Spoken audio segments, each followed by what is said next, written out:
And so we have assembled the team to rank 75 prospects for the 2023 NHL entry draft. We've got a pretty good turnout. In fact, one of the best of the season, if I'm not mistaken. We have Daniel G to my left on my screen. I don't know if that'll show up in YouTube that way. We have Lauren Kelly, Mitch Brown, Jimmy Hamrin, Russ Cohen, David St. Louis, Joey Padmanabhan, and we also have Lassia Lannon on the track. And I suppose the conversation starts with Connor Bedard, which leads us to Mitch, who, I mean, we already have him at 1. This isn't much of a discussion. We'll let the audience know what's at stake as we get down to the draft lottery and the season kind of winds down with, tanking teams having their eyes on that prize. How much better can the best player in a league get? It turns out the answer is a lot. A lot. Connor Bedard has been just scorching teams down the stretch, single-handedly keeping Regina in these games alongside Stanislav Svozeo. I mean, we see even more playmaking from him, but even more confidence and aggressiveness off the puck. He's playing when he passes that puck, he knows he's going to get it back because his line mates are clicking. It's a full team offense now. And so what he's doing right now looks very similar to what Connor Bedard is going to do in the NHL. A lot more give and goes, a lot more passing, kind of less one-on-one flashy stuff, but obviously it's still there. So, I mean, he's going to be the rare player who steps into the NHL right away after a draft and be very productive. And the star and the ceiling is like essentially best player in the NHL level. So yeah, it's not a debate, not a contest. And he just keeps getting better somehow. Sorry, I didn't mean to cut you off. And at this point, he's also outproduced McDavid and Crosby in their respective draft seasons as well, correct? I haven't looked in a while, but at the very least, he's very similar to their production. And I'm sure era adjusting it and also considering for the quality of teammates makes it at the very least comparable. Quality of teammates, that would be the one. That would push him over the top. Moving on from that shade, we go to Adam Fantilli, and I've watched a ton of this kid over the season. He's really come on since what I would describe as not up to his standards, World Juniors. I don't think he was necessarily bad, but I don't know if we got to see him play at the top of his abilities, right? And we also saw some of the shortcomings with his game as well. We saw the hero puck, we saw the getting out of frame, kind of being lost for periods at a time. And this is something that he's prone to in college, but we've seen him kind of work from that and become a more well-rounded, more consistent player since returning to Michigan. David, I know you've seen a lot of Fantilli as well, and you've been, you've seen a lot of everyone. So I know you've got some thoughts on him. Why don't you chime in? Yeah, that's really the team with Fantilli. He just keeps improving. Every game, every week, he keeps on getting better. And I think that's really what separates him from other prospects we have pretty high, like Leo Carlsson. I guess Matvei Michkov is also improving pretty fast, but he doesn't have the same package as Fantilli. I always say that he's a power forward, but the playmaking game of a smaller forward. So he has everything you want. He has the handling skills, the playmaking, the off-puck game. So he's really good at anticipating offensively, especially on the power play. And he's very physical when he wants to be. And more he's getting better at defense too. His stick is always in the right lanes to cut the opposing plays. So it's really hard to find a flaw in his game. I guess his puck management, like you said, sometimes he forces plays, and his skating is really good. It could be even better, but like he's a number 1 overall caliber player. It's just that unfortunately he ends up in a draft where there's Connor Bedard, but the team that ends up at number 2 is going to be really happy with Fantilli. There's also Leo Carlsson, and this is where Jimmy chimes in, because he's been right up there with Fantilli for the whole season.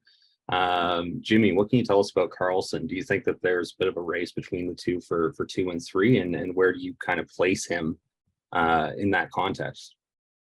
I don't think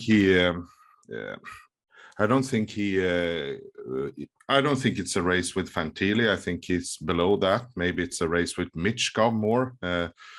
For the 3rd spot maybe, but Carlsson has been very solid all season, and he's such a smart player. He's big, he does everything good, and I think he's small area skill, although he's big, he's proactive, he's doing great. He can play center, he can play wing. I think he will be a great two-way player with first line potential in the NHL. This kid will be a very good player too. So I think any team picking their 3 or 4 should be happy with getting him too. And I don't think he is so far away either. Maybe one more year in Sweden or something like that before he can step in. So this kid will be a good NHL player for a long time. And he outplayed Fantilli at the World Juniors. It has to be said. I mean, that's not the whole game. That's not the whole season, but it is a part of it. And he showed proof of concept that he at least belongs within that same conversation. Now, lastly, I know you've seen a lot of Carlsson. I know you've seen a lot of Michkov. You've done some work on Fantilli as well. I think you can kind of help us contextualize this 2, 3, 4 part of our board and kind of, lead us into a conversation about Matvei Michkov. And then we can kind of decide how we place Carlsson and Michkov, because the sense that I have is that we have Fantilli at 2 pretty firmly. Yeah, I still haven't seen Fantilli play that much outside of the World Juniors, but I think we should probably have him at 2. But I think I'm Team Michkov for number 3 at the moment. Ooh. just because Ooh. just because how good he has been lately. He was just really good in pretty much my every viewing in the KHL. His playmaking looked a lot better. His transition game looked a lot better compared to the earlier season in the VHL.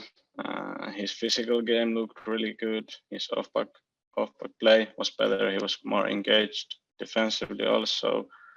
So I just think that if we want to prioritize the upside, we go with Michkov at 3, because I just think he's more gifted offensively. And Russ, I see you want to get although I in. really like him too. Yeah. I've got a question for Lassie. So last time I looked into Michkov's numbers and him, he was getting an insane amount of power play time. How much is he actually doing 5-on-5? Good question. Yeah, I have tracked him a lot, and all of the data that I have is at 5-on-5, and he's basically. I don't really have any comparables at the moment from the KHL because there's so few players playing at his age. I will have to do some historical data work before the draft on how he compares to some of the other players from previous seasons. But the 5-on-5 data is just really good. It's probably better than Carlsson's in the SHL, even if the league quality might be a bit better even. It's definitely even better than his data in the VHL, which is pretty impressive that he's been able to pump up his game even though the competition has gotten higher. So I'm not worried about I don't think he's a power play specialist by any means. He's doing a lot of really good things at 5-on-5 too. He also hasn't scored much on the power play at with Sochi. I think he only has like 3 or 4 points on the power play in total. So the rest of that's even strength, presumably. Yeah. Mitch, have you seen Carlsson and Michkov? I haven't seen either of them since December, so I'm not going to be in much use here. David, though.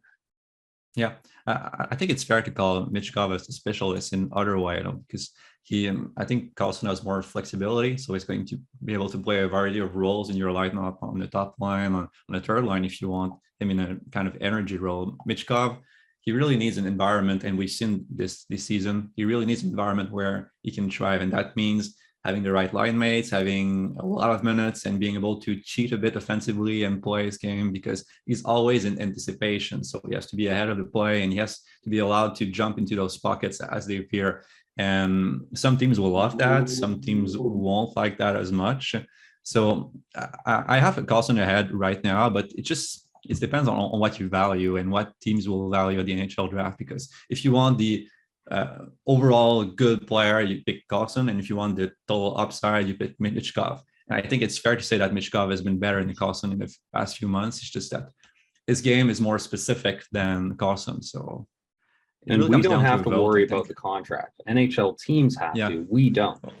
Right. And we covet upside. So does that lend itself towards Michkov in this context? Because I mean, I feel like we're kind of split on this one. And how do we decide it?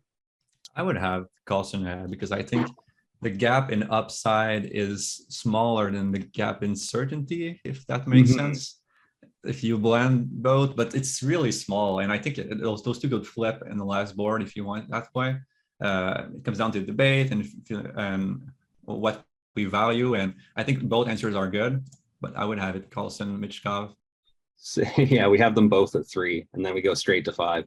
Well, okay, why don't we put down some names then? We'll put down Fantilli at 2, Carlsson at 3, Michkov at 4, and then Joey will want us to have Perron at 5. No, sorry. We'll go, who did we have at 5 last time? I think Benson. it would have Zach Benson. Zach Benson, of course, and he's just been awesome. I had a viewing a few weeks ago that was just lights out good. The skating, I know it was a concern going into the season, and I don't think that he's like an above average skater by any means at this point, but I think that he's so intelligent. He has so many ways to work around that deficiency at this point that it's become a non-issue for me.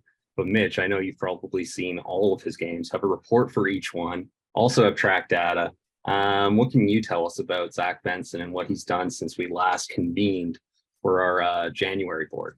Well, he's one of the best playmakers that has come through the draft, at least from the North American perspective, since we've been doing this. The skating, I mean, that's obviously more of a limiting factor than like an actual concern. It might be something that prevents him from making sort of these high-end elite puck handling sequences where where he walks through the entire team or whatever, but he doesn't really even do that in the WHL. There are moments here and there, but for the most part, it's all just NHL plays. So there's not really many translatability concerns. He doesn't rely on plays that he's not going to carry with him. And he's just so adaptable. I mean, you put him with any combination of line mates on that Winnipeg team, and that's instantly the best line. And that's instantly their best line every single time. Playing with Savoie. Savoie is now the second best player on the team. He's playing with Geekie. Geekie is now the second best player on the team. He just makes everyone better, and he's so good defensively. Like, it's really hard to envision a world where he's not a top 6 guy. I understand that there's some situationality with him. English is like, I understand that it might be pretty specific with him, but still, like, he'll find a way, he'll adapt. And on top of that, there just isn't, outside of that top 4, there just isn't a player who I think has this combination of upside and certainty. Daniel, why don't you chime in? Because I know you have a ton of viewings on Benson and the WHL more generally. And the next player that we had on our last ranking would have been Andrew Cristall. I don't know if we'll have him at 6 this time. We're still one player away from that. But what can you tell us about Benson from your viewings and what you've seen? Much like what Mitch just said, like, it's a lot of NHL plays. Like, he has a delay game. He's always cutting in the middle. I think if you look at like a pendulum, like, he can become a little inefficient when he's trying a lot of things, but that's just the WHL thing. You know, off puck, he's just an amazing supporter. Files weak side for teammates to hit. He's an incredible forechecker, just pushes so much pressure. Like Mitch said, he's really good defensively, just constantly disruptive, can anticipate the next play, jump into lanes. Like it was mentioned, like, his stride is below average, but he has crossover speed, which helps. I like his handling ability. Like, he blends deception through every action, you know, beats attacks with a triangle, uses manipulations to move defenders in certain directions, eye-line misdirection, jukes, shoulder shakes, fake passes and shots. Like, he's just so smart. So let's put down Benson at 5 because I don't see any reason not to. Like, everyone seems to be of an accord on this one. How do we feel? And Mitch, I'm going to, send this one right back to you. How do we feel about Andrew Cristall at 6? Because that was a position we held in January. I know we've had some up and down viewings, and speaking personally with Cristall, I find the highs are so spectacularly high. The lows are so unfathomably low. And I'm also finding too, in some of my viewings, I have this concern that he's kind of working on this delay game as a crutch to work around his skating. Like you watch him on every entry, it's the same thing. He pulls up. You call it leveling up, but when you do it every play, it becomes predictable. It's a pattern that NHL teams would suss out. But I also haven't seen him as many times as you, Mitch, as you, Daniel, and probably as much as you, David. Russ, too. I'm sure you've got a ton of viewings. So why don't we move this conversation around? And Mitch, why don't you tell me what you've seen from Cristall, and if you agree with that assessment or push back? What are your thoughts? Yeah, there is no player in the draft where the highs are higher and the lows are lower. The lows are generic junior score. It's not even so much about being so dependent on a certain play. It's that a lot of it is just pond hockey stuff where he's just like kind of experimenting, but there's not really an end goal. He's just kind of like kicking the puck to himself and like deking around and not really doing anything. And there's also a lot of hope plays, and there's also a lot of blind plays. The highs are most dynamic player in the draft after Connor Bedard. And so weighing those is going to be kind of tricky, because I think on one hand, for the most part, players will lean heavier on the more translatable plays as the game depends on it. So as the competition ramps up, he's going to sort of weed out the plays that don't work. But on the other hand, usually the players who do that have better feet than Cristall. So that's kind of an interesting little equation to match, because Cristall does have some very interesting skating elements. You see he's pretty intelligent and quick off his inside edges, and he can really shift from his inside edge to his outside edge, like even inside a heel to heel and stuff like that. So he can get a lot of power out of it. It's more that the stride is kind of all over the place. It's a little hunch. The feet kick wildly. He doesn't get full extensions. There's not a ton of power. He's more slick than he is explosive. You add in the fact that he's kind of a turnover machine. The defense isn't always there. Personally, I like Oliver Moore now more than him. I think Moore brings a more robust game. I think he's better defensively. The tools mean that he's going to have a far easier time adapting his game. And the highs are really not that far behind what Cristall was doing. And you don't have any of the lows, because he's just so dedicated to playing all four corners, the entire length of the rink. And he's just great at getting his teammates involved in every sequence. So for me, it's Oliver Moore at number 6. Well, let's get Joey on the track. We haven't had a chance to hear from him to this point in the meeting. So Joey, why don't you tell us about Oliver Moore, what you've seen from him this season, and why he would be a candidate for 6th on our March board? Sure. So you joked about Perron, but actually this time around, Moore was kind of my first guy coming into the meeting. I think last meeting we talked a little bit about how Moore, obviously his game is playing fast, building up speed through the neutral zone, attacking defenders and getting them on their heels, but sometimes without direction or kind of an idea of what's going to happen next. So kind of skate himself into a corner, and then it'd be, a rim, or he wouldn't improve puck positioning. And I think since our last meeting, at least from what I've seen, maybe Mitch can back this up, but I think like he's become a lot more inside driven. There's a bit more of a delay game. And obviously when you're attacking defenders with the speed he has, off of a delay, he creates so much separation. So he has a ton of space back inside the blue to work with, or, punches across the blue once he enters, slips, hooks, finds his teammates in dangerous areas. And he's become a really much better distributor. Again, to Mitch's point, the speed makes him such an asset, and he is certainly a workhorse on the back check, clogs up lanes, anticipates turnovers, and is able to kind of start transition with his feet, which is a huge asset. So for me, he is, at least for my region, he's certainly the first guy to go, and I don't see why this wouldn't be a bad spot for him. So why don't we do Moore at 6 then? And then the question becomes, how do we feel about Cristall at 7? And if it's not, I'm with you on that one, Daniel. I saw that I saw that reaction. We could also talk about just looking at the last board, we could talk about Will Smith, Ryan Leonard. Yeah. Yeah, I have Will Huge Smith. fan. I would have Will Smith in this spot personally. I know again, he could be maddening. He could be like Artemi Panarin, and for a period and a half, you don't really see any offense out of him. Then all of a sudden, boom, he gets an assist. Boom, he gets a goal. And it happens. And it happens in spurts with him. But he's always playing a good game. He's always fast. He's always smart. You know, the Cristall thing, I've fallen out of love with Cristall. I dropped him quite a bit. And that's because he's always pretending to play defense. He's like that last guy in. He never really does anything defensively. And his skating's really not that great. I mean, I get the edge work and stuff, fine, but the stride is a worry. I just worry that when he has to play defense, what's that going to do to his game? Because right now he doesn't. And how will a coach tolerate that, right? Because Right. if you want I've to seen- play at the top of the yeah. lineup, you're going to have to contribute in that phase of the game. Daniel, I saw you wanted to get in on this. So. I've seen Cristall a lot, including a lot in D-1. And I just saw him last week, and it was one of the worst games of a draft eligible I've seen this year. Dominated physically, no pace. The skating issues was so pronounced.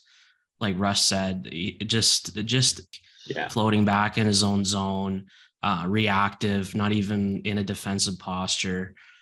He barely looks like a top 2-round player at times when he's on his lows.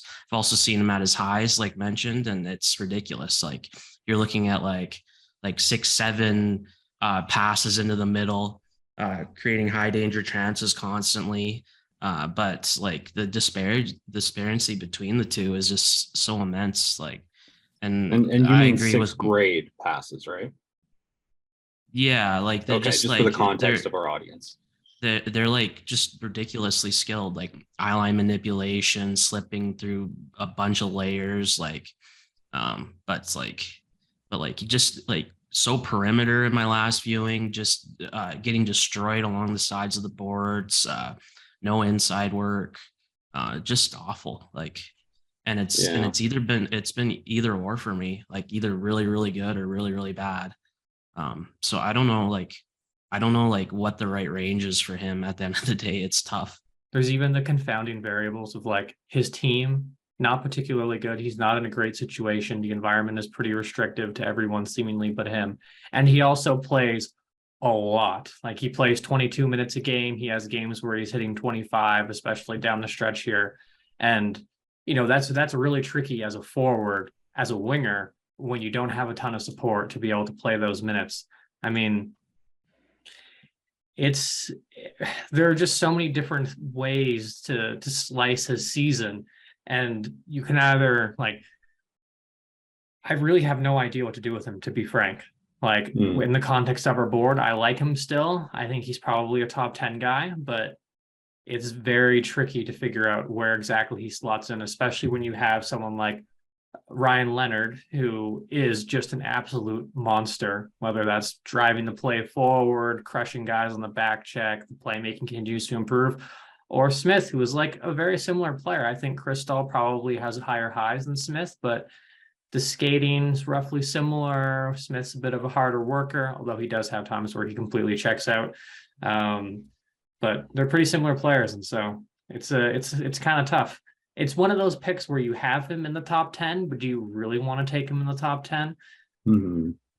And Will Smith That's at least has exactly like defensive intelligence. Like he doesn't He look does. completely No. lost in the defensive zone. No, You I know, disagree. David, who is like the foremost hater of Will Smith, and he has to He find really is. someone.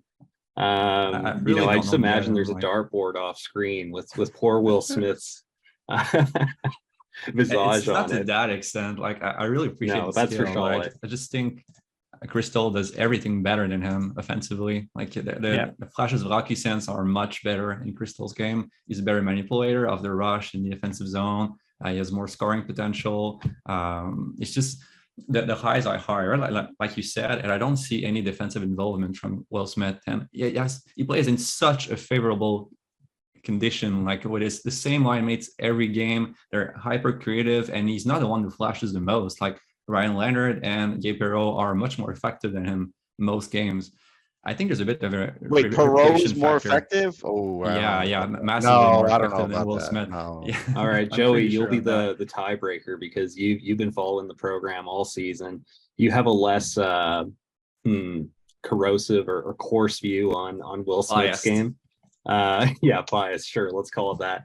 Joey, why don't you chime in with your thoughts on Will Smith, his season, and where we place him in this 5 to 10 range? For me, Smith is kind of like you described with Chris. You guys were describing with Cristall, kind of polarizing, where there are games where he's just incredibly smart. He's driving play on his line. He's manipulating, finding teammates, just the catalyst offensively. And then there are games where plays hero puck, like just tries to work through defensive triangles all game, and nothing really gets going for him. And then he's slow getting back into the play, doesn't get involved, and he's not really a factor. So I had him as second in my region just because I think, when things are going well for him, he is the best player on his line, I would say, like just based on his rush patterns, based on his ability to find guys, he's fantastic vision. But when he's trying to just do it all himself and go under sticks and make 3 moves before trying to get a shot off, and he's had a few of those games that I've seen, it can be frustrating to watch. So I'm going based on, I do think there's upside there, and it's kind of where I have him where I'm at. But I could see Perron being ahead of him. I could see Leonard being ahead of him. So maybe not. Who do we Perron, like in this spot? Leonard. Like Brayden I Leonard. think we can all Leonard. agree that we like Leonard. Oh, I love. Yeah, I moved Leonard. Leonard into my top 10. I love Leonard. I mean, A power I don't see a forward problem. that seeks out violence like that. That speaks to me. I like that. Let's go with Leonard at 7. Just And more then safe projection. Like he has the off-ball game. He can position well. He can score. He has the same manipulation skills as his line mates, but it don't show up as often. He's just more well-rounded, I think. I mean, he told me he takes puck battles personally. I like that. Yeah. well, we you can see that in his tape. tape. Just ask Dominic Petter from the U18s who wound up on the wrong side of one of his hits. That was that was hard to watch. Yeah. Poor dude. So we're at 8 now. Do we do Cristall? Do we do Smith? What about Reinbacher? What about help me out. Throw some names out here because I don't know. Dvorsky. Yeah, I think it's too soon for Dvorsky. Simashev could be a solution. Does Simashev have like 3 points yet on the Yeah, season? he's Like been scoring more, like a lot more. Oh, really? Okay. Which is The always last time relative because he started with 1 point, so a lot more can be just like a few points. His But points have he's been grown scoring. exponentially. He's up to 5. Sandin, Pellikka. That's a bit too high for me for Sandin. I don't mind having Will Smith there. It's just my main issue with him is that I think he has one move. Like he has a deceptive hip pocket posture and he uses that and he's super good at that and it works super well at his level. I'm not sure how he's going to translate, but I think he's like a top 12 talent still. Generous. I used to say that about Jeff Carter. I bitched about his one move, and then it really started working in the NHL. Like maybe sometimes it's it does going to work. I didn't Alright, like Smith's so- defensive game either. How do we? Let's just do Cristall and then Smith because that's kind of how I'm reading this one.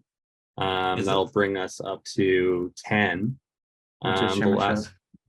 Simashev, yeah, I mean his tools are just exceptional. Like I watched a viewing of Simashev last week, and he's like a 7.5 skater, and he's 6'4". Like he's absurd. I worry about the creativity with the puck. I worry about the offensive sense. Like I haven't seen a lot of playmaking from him from the offensive blue line. I've seen some activations, but it's infrequent. But I also don't have too many viewings. And David, I know you do. So why don't you set the record straight on that one and let us know what you think about Simashev's game. Simashev is all potential, like Will Smith is all potential, like Cristall is all potential, but it's a different kind of potential. He has like the high-end tools. Like he's 6'4" or 5.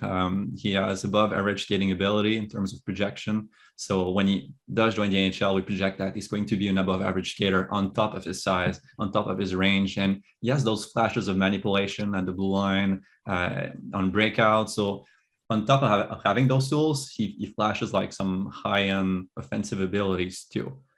Not as frequently as some other defensemen in the draft, but if you combine all of those things that give him a lot of potential, it's hard to not push him up the board. Like he might become really, really good. And if he doesn't reach his upside, he can still play on your bottom line, on your second pairing, and still be really effective as a defensive defenseman, because he's been already pretty effective in the KHL as a defensive defenseman.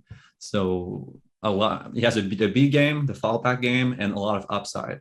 So you have score a lot, but everything else is there offensively, because I haven't seen much of that in my viewings, but I've mostly watched him up to the in 2022. So I haven't seen him in a few more recent viewings. I mean, Lassie, I know you've seen a lot of Simashev as well, and I'm sure you've seen some Reinbacher as well too, because I'd have to imagine that we have the two in a pretty similar range. Not necessarily back to back, but close to one another. So Lassie, what do you think about this one? And David, I know you like Reinbacher a ton as well, so feel free to chime in once Lassie's through.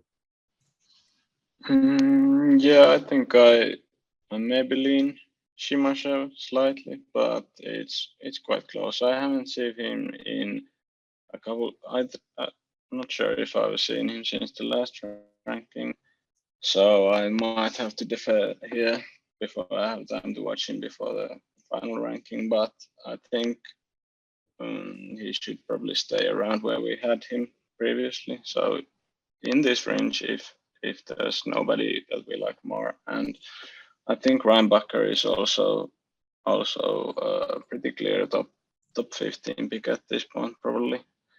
I mean, Reinbacher's doubled his point production from the MHL. Yep. Reinbacher's done that in the Swiss NL. So in terms of proof of concept, I mean, that counts for something. David, I see you laughing though. It's true. It's true. I don't know what to say to that, because it's true. Simashev just refuses to produce, and he has those flashes, but there's some other times where he has a clear offensive chance and he just doesn't take it. Is it because he doesn't see it? I'm sure his hockey sense is not high end, but I think it's pretty good. Is it because he doesn't see it, or because he's risk averse? So we don't know yet, but despite this question, I think he still belongs in that it's a super high ceiling. That's what it is. Yeah. You see it and you're like, okay. And even if he doesn't reach it, doesn't matter too much, because you're still going to have a player. Mitch, have you seen a lot of Simashev or Reinbacher? I watched one game of Simashev because David's like, "Tell me that I'm not crazy," and yeah, I thought he looked good, but it's one game, so I'm not useful here. No Reinbacher viewings either. Only the World Juniors, where I thought he was pretty clearly the best defenseman in the draft class without knowing Simashev. I would say like top 10 based on the World Juniors alone, but it's the World Juniors, so yeah. And Daniel, I know you just. Go ahead. Sorry, I didn't mean to cut you off, Russ. We'll get to Sandin and Pellikka because he's in this range as well, I think. Perhaps not in the same conversation as Simashev and Reinbacher, perhaps like one level behind them, but he's close. Daniel, I know you've seen Reinbacher. I think you've seen Simashev. Why don't you weigh in on this one? I've only seen Reinbacher. I really liked him. Looked like a top-end defensive prospect, like breaking out in motion. He resets a lot, and I think that's just a product of the ice surface in the league. But he found dangerous cross-seam passes, flash manipulation on his carries, proactive speed off puck. He bursts out of puck receptions, which I really like. Just a lot of high IQ plays. In the game I watched, didn't really defend a whole lot. But he understands switch offs and rotations. And I think in one play, he detached off of one threat, clamped down on a stick at the, back door, stop the chance. He's got a good physical profile. I think he sent a guy horizontal in one of the viewings I had, but I don't know how is he going to overcome heightened pressure at the NHL level. I think he's probably has the right tools to do it, but I think he's really good. I think this is pretty much the range for him. It feels a bit early to me, just because I don't think he has the same offensive tools. He makes more offensive plays than Simashev. He's more aggressive, but his handling breaks down a bit. The puck gets away from him. He doesn't have the same mechanical fluidity and agility as Simashev. But I like his defensive game more than his offensive game. I don't think he's a super intelligent defender, like someone who anticipates the plays of the opposition and all this, but he's very physical. He can engage on opponents. He can cut lanes. He can close on them in his rush defense. So it's going to be a good defensive defenseman in the NHL, on top of having some puck moving potential. So, and he could really develop. We've seen Cider and prospects who come from less known professional leagues like this, who've been playing professional. They tend to develop new skills as they get comfortable in their environment. So there's potential with them too. I would have other forwards before Reinbacher, like Gracyn Sawchyn. We have to talk about him, and Quentin Musty. I think maybe they have more upside than Reinbacher.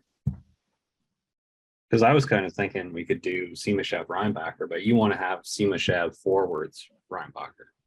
Well, I'm just telling you my board, so we don't have to follow that. Okay, exactly. so we'll do the exact opposite of that then. No, I'm kidding. No, I love you, David. I'm just bugging you. I know. So what do we do then? Like, because I think at some point we have to just put names down, and we can always adjust. We've done this. I think Simashev has got the biggest of all of them. I do. Yeah, the most I emphatic think he belongs there. endorsements. I lean Reinbacher, but I'm totally fine with Simashev in that spot. But I think we should have Reinbacher at 11. If you look at the year Sandin Pellikka had, when he started the year, he was barely on anybody's radar. Admitted it himself. Goes to the Five Nations, looks great, running the power play, good on defense, fast, smart. Goes to the World Juniors. All of a sudden, he's starting on the power play. Nobody expected that. Did really well in that. Like, he's really adapted and adjusted this whole year really well. He's gotten SHL time, 23 games, put up some points. Like, I don't know what else you'd want him to do. Maybe he's not like the sexy one, but he is a solid going to hit the NHL pick. Like, if you look at a lot of our reports, like, you can see a pretty clear trend line that goes down as soon as he gets back to the J20 from about January on. Which I think is the cue for Jimmy to chime in, because he'll have the full season context as well. And Russ, I think we can include Sandin Pellikka in this conversation, because that's where we had him last time. So let's keep going down this rabbit hole. Jimmy, take the floor. Yeah, I think Russ nailed it up to the World Juniors there. He played really well at the World Juniors. I mean, he was a under 18 player there, and as he said, got to play on the power play. But the execution really wasn't there. He made a lot of mistakes in the zone entries and stuff like that. So, but then he lost his SHL spot, and that's to context. This is often hard for Swedish players when they get up and down like this, because the level of play is so different between top SHL and the J20 National League. Players are all over the place there, and Sandin Pellikka suddenly gets a lot of room to do stuff. But as you said, JD, his play of late hasn't really been good. He hasn't taken advantage of that room. He still makes a lot of weird plays. He's excellent driving. He's an excellent puck mover. I think he's competitive in his own end. Great passing, great zone exits.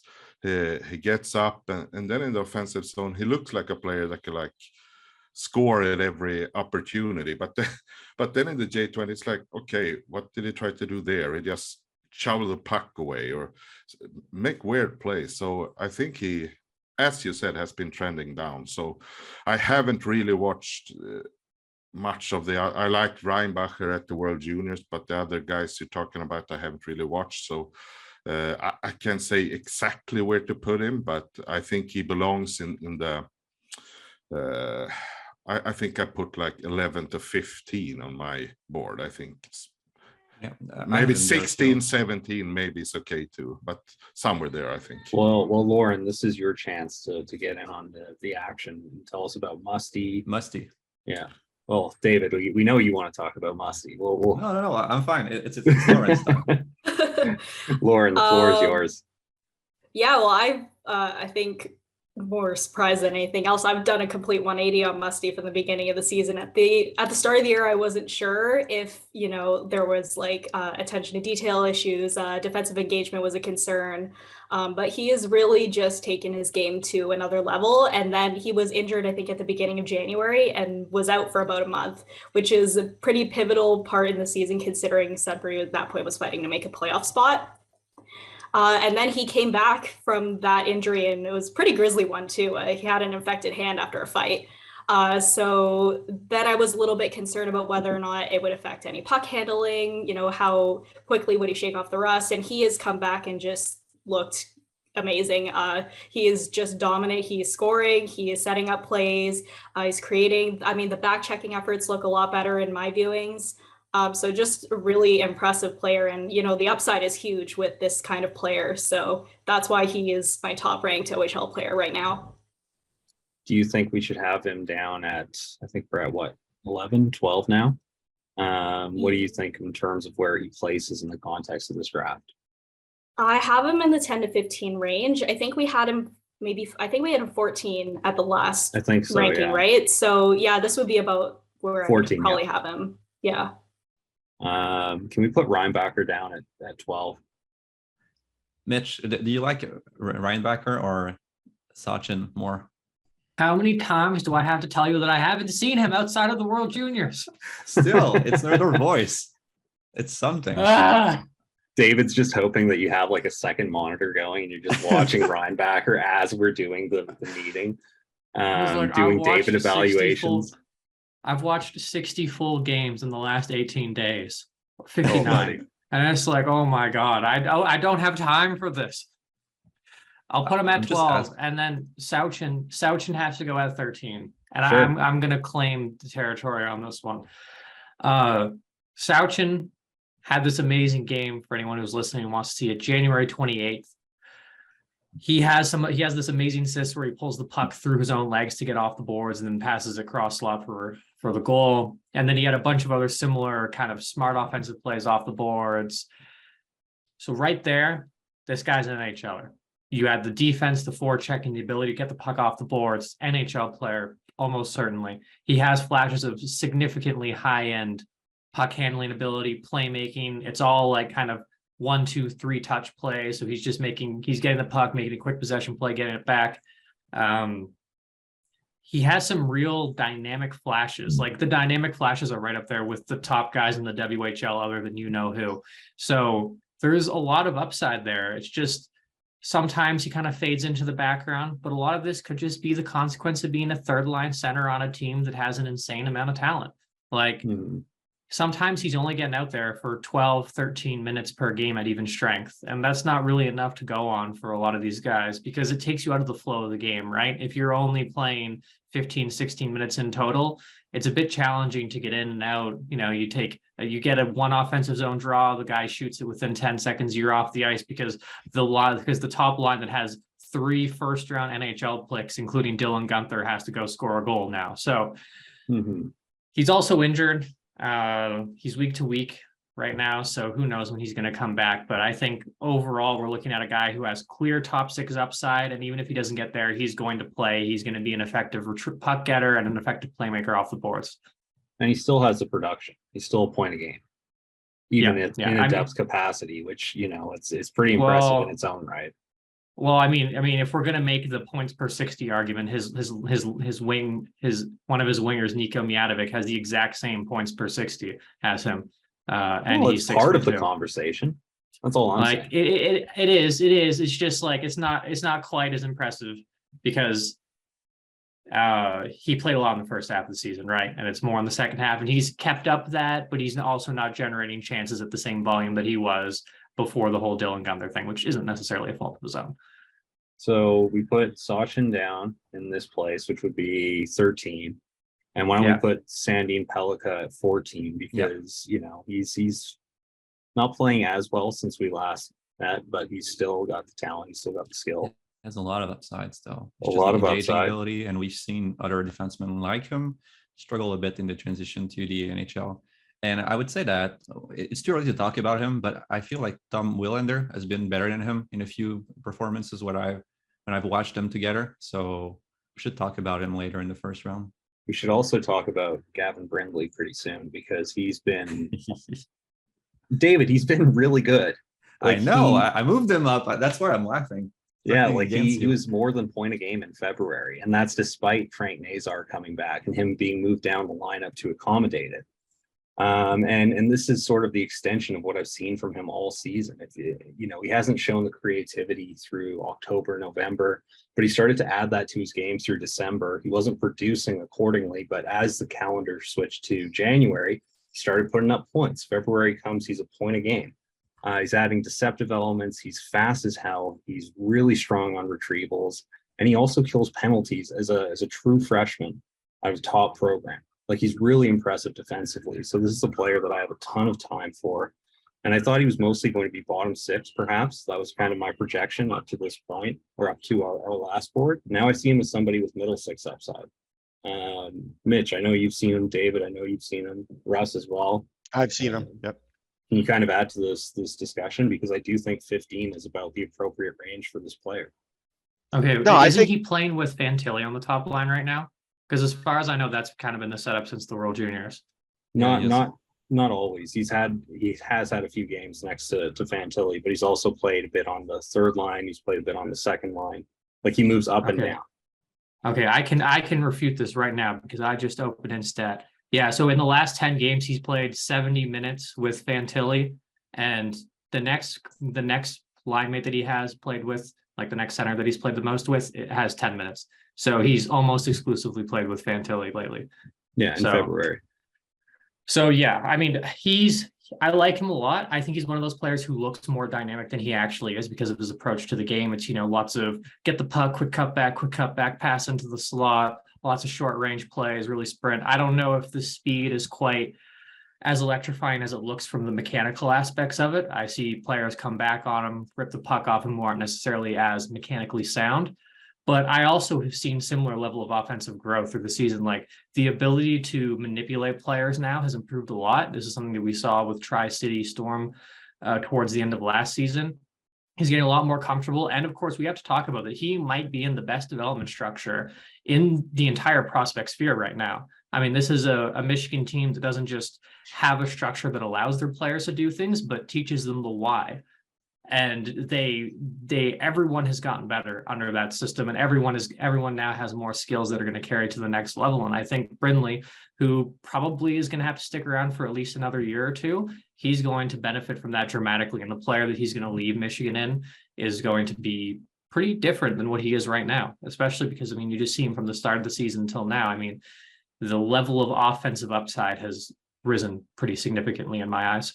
I have him like 21 and I'm getting like remorse from doing it. But he, when you speak to him, he's a bright bulb. Like, he's a bright kid and he always has energy on the ice. I think his shot's deceptive. I think his skating is really good. I think it's very good skating. He can adapt. He's a guy who can adapt to a lot of different situations. So I have no problem with him in this spot. I think I'm going to go watch him some more too, because I did watch him like last week, but I'm going to watch more because it's like, yeah, I'm thinking I might need to have him higher myself. Yeah, I'm watching Michigan and Minnesota tonight as well. That's going to be fun. Yeah, I'll be watching that. Do we have anyone else that we want to put forward for this spot? I mean, Joey. I have a name. Sorry? Yeah, I have a name. Yeah. Oh, I know you do. That's fine. I just want to say something before. We should have a broader discussion because at this point on the board, like, we can have a bunch of players who have more certainty, like Barlow or Dvorsky, Yager maybe, or we can really bank on upside and have, what should we do? Should we focus like on pure upside and go with a bunch of players who maybe are smaller and have more upside, or should we just go with a bunch of OHLers who more certainty, but maybe not as much upside? Yeah, you got to decide that. It's a group conversation. Yeah, I'm not a dictator. That's not my whole deal. I can tell you this: Barlow's a goal scorer, right? And there's always going to be coveting of goal scoring, whether it translates or not. He scores goals, and so at some point you do have to have him on the list because he knows how to score goals. He gets in position to score them. I think his hockey IQ could be higher, but he's got a hell of a shot. So does Brayden Yager. If we're talking Yeah, about Yager a hell does of a too. shot. I mean, most of my viewings of Yager have been so disappointing. Like, I have not been that impressed. The tools are, of course, exceptional, but and he's developed as a playmaker as well. But I just don't see top of the lineup upside with him. Mitch, what do you think about this philosophical debate that David is trying to spark? I really don't know, because it's going to create like a cluster of players on the board. You know, you have your Yager, Danielson, Ritchie, Barlow tier, and then you're going to have your smaller skilled guy tier. But there are lots of other candidates too. Like we can talk about Samuel Honzek. Matthew Wood has really turned a corner starting in February around the same time as Brindley. Like completely different player, way smarter. He's really playing off his teammates well. You see the first touch, the dekes, the shot, everything. I mean, the skating is still really ugly. It's going to be a problem, but I believe in him now. What about the handling? Yeah, you didn't believe in him at all, so this is a big jump for you. Yeah, the hands are all like, you know, he can quick toe drag around a player. He's got pretty good touch. The issue is when he has the puck for an extended period of time, and then he doesn't really have the ability to find separation with his feet. And like, you deke with your feet, not your hands. Your hands are merely a tool to deceive and to get the puck from point A to point B. It's your feet that really will allow you to transport the puck to the next level. And he can only really kind of lean on guys and then cut back because he just can't find that separation. So I think the hands are actually good. They're just kind of masked behind the glacially slow feet. And they kind You got to remember, he's the youngest guy in cut. Within his feet too. I've found, at least in some of the viewings I've had, that his hands and feet are just completely locked. I mean, he's the youngest guy in college hockey, so we do have to cut him a break for that. But you know, the other thing is, and he's played center his whole life, and he's not playing center right now either. So I think at some point he thinks they're going to move him back to center. Who knows? But if he moves back to center and keeps getting better, then his upside is going to be even higher. And his value in the draft will go up as well. Oh yeah. Accordingly. Joey, you wanted to talk about Perron though, so why don't you take the floor? And David, find the mute button so you can kind of let Joey get through this. I'm fine with him in this range. Like, it's perfectly fine. Yeah, I mean, he's been on a tear since last meeting. He's been playing with Celebrini and Harvey, obviously, who have been pretty ridiculous. So there's a little bit of elevation there, but I think it's been kind of more of the same of what I've really enjoyed out of his game. It's just he's kind of been finding production with it. I think incredibly dynamic off the rush, like creates a ton of speed through his crossover, has the ability to attack guys one-on-one, but has the vision to, you know, make one move and then hit a guy in stride, backdoor, find other options, things like that. Agile enough that he has a bit of a delay game. Super inside driven, kind of just because he has to be. That's something like he does really well as an undersized winger. I find is like being able to kind of manage contact, especially in his own zone, like as small as he is, being able to like shake off a pinch from the point and pop it to the middle, or just get a little chip, even if he has to take a hit to make the play, and then he works his butt off to get back involved. Off puck, I think he's really good too. Darts into spaces when he's playing as the high guy. Super dangerous in that sense. Gets kill time, like all around. Just obviously the size. Like I moved him down a little bit because I do see times where I did want to acknowledge. Obviously, it's a lot of upside, and the size is certainly a limiting factor in some cases. But the skill is just so overwhelming that I think he can get around it, and he's still probably my favorite player from the region. So. Glad he's having success now, so David can't say anything about production anymore. Yeah, it took away one of my main arguments. That's too bad. I still but really you can like still him. point to his my size, favorite David. player too. It's just that, I'm more of a skeptic. So who's more valuable? Is it Barlow? Is it Dvorsky too? We haven't Brindley? talked about Yeah, him. yeah. I didn't like him close to 10, but I do have time for him close to 15. I don't see a lot of offensive upside, frankly. I just don't. Defensively, though, he does a lot of really good things. He's really smart. Can move reasonably He is well. smart. Like he has a future, at least in a bottom six capacity at the NHL level.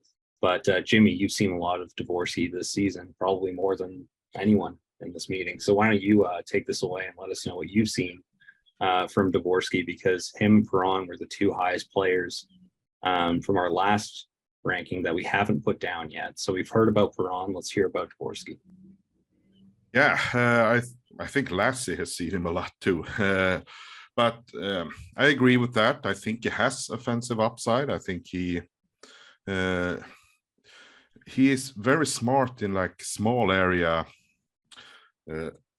He's very aware of his surroundings in the offensive zone. I've seen a lot of very skilled plays in tight spaces, close to the net, or if it has, he can see behind his back sometimes. I think he does some of that good, and I think that's due to his off puck smarts. You know, he scans before, so he knows what's going on, and I think he thinks the game fast, and that's something good. And I think an issue for him offensively is that it doesn't show more upside, is that his skating doesn't allow him to be smooth. He can't vary the pace of the play.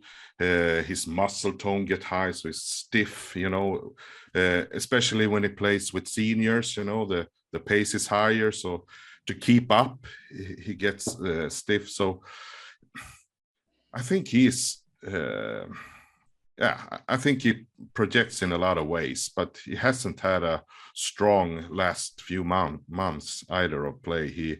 When his team is Allsvenskan team play their playoff games, he has been like the 13th forward, haven't got many minutes, so he doesn't have the trust of the coach really. I don't really like that coach, but I think he should play in that team, because that team is not a skilled team. So I like him. I think he's a middle first round pick. He can have upside if he develops some tools, but he's also good defensively and very smart. So and what I like about Dvorsky in the spot, sorry, I didn't mean to cut you off, it's just that he seems to me philosophically like the compromise between the small skill guys that David hates and the more projectable, safe players who have the size, who have the kind of hard skill, the Barlows, those types of players. Philosophically, we can strike a middle ground with Dvorsky and then kind of move forward from that part of our board. I just wanted to point out too that I like his competitiveness. He can play physical and really check hard too, and that's some. I think if you compete hard, I think you compete hard in training. I think you can develop stuff down the end. So I like that about him too. So. Yeah, what's really weird about him is that he has a great skating posture. He's just not fast. So I think it's more like he lacks explosiveness. So it's pretty weird. Usually when you see someone flex at the knees, at the ankles, and have that kind of back angle, they're really fast, they're agile, and he has his moments, but I think he just doesn't have that kind of explosiveness naturally. So maybe he can develop it with some work in the gym, like he can add power. He's pretty efficient already. Maybe he can become faster, and he has room to grow in his offensive skills, but we shouldn't put him too high, because I think that there's still a ceiling on that. Like he's not going to be a point per game player in the NHL. Maybe half a point per game with some much better defensive ability as he gets there. So he's in that range. Is he more valuable than Barlow? I don't know. I'm not a giant Barlow fan, but he scores a lot and he has those hard skills. Maybe we can talk about him before we choose on someone. Yeah, Lauren, why don't you tell us about Barlow? Give us your perspective on his game and if you think this is a good spot for him. Yeah, Barlow is an interesting case because he just, for some reason, strikes me as a player where I don't know how he's scoring as often as he does, but he is putting himself in the right areas. I mean, he can score up the rush. The shot is great. Probably his strongest asset. Just kind of one of those players where maybe the ceiling and the upside isn't as high as, someone like Musty, but it's probably a pretty safe bet that he'll play an NHL role, whether it's second or third line. The thing is like, because Barlow started off the season so strongly, I don't know if I'm necessarily seeing that much kind of exponential growth. It's kind of just he's kept his game very consistent throughout the season. So what Okay. do we do now? Yeah, we've thrown all these names at the wall. Who's stuck? Also, I- Height and Honzek's range too. Yeah. Yeah, I don't know. Do you think he has top 6 upside, Honzek? He's not a play Yeah. driver in my opinion, but he's so skilled and so big, and he's a C. Like, there's a lot to Yeah. like there. I think he does, but it comes down to like he's going to have to learn how to think the game, right? He doesn't read space all that well. He doesn't really take what's given to him. He's mostly just, trying to do the skill play. He finds a bit of evasiveness. He finds a bit of separation by being evasive, and then he turns out, and then he just decides not to skate into the slot for some reason, even though there's a lot of opportunity to.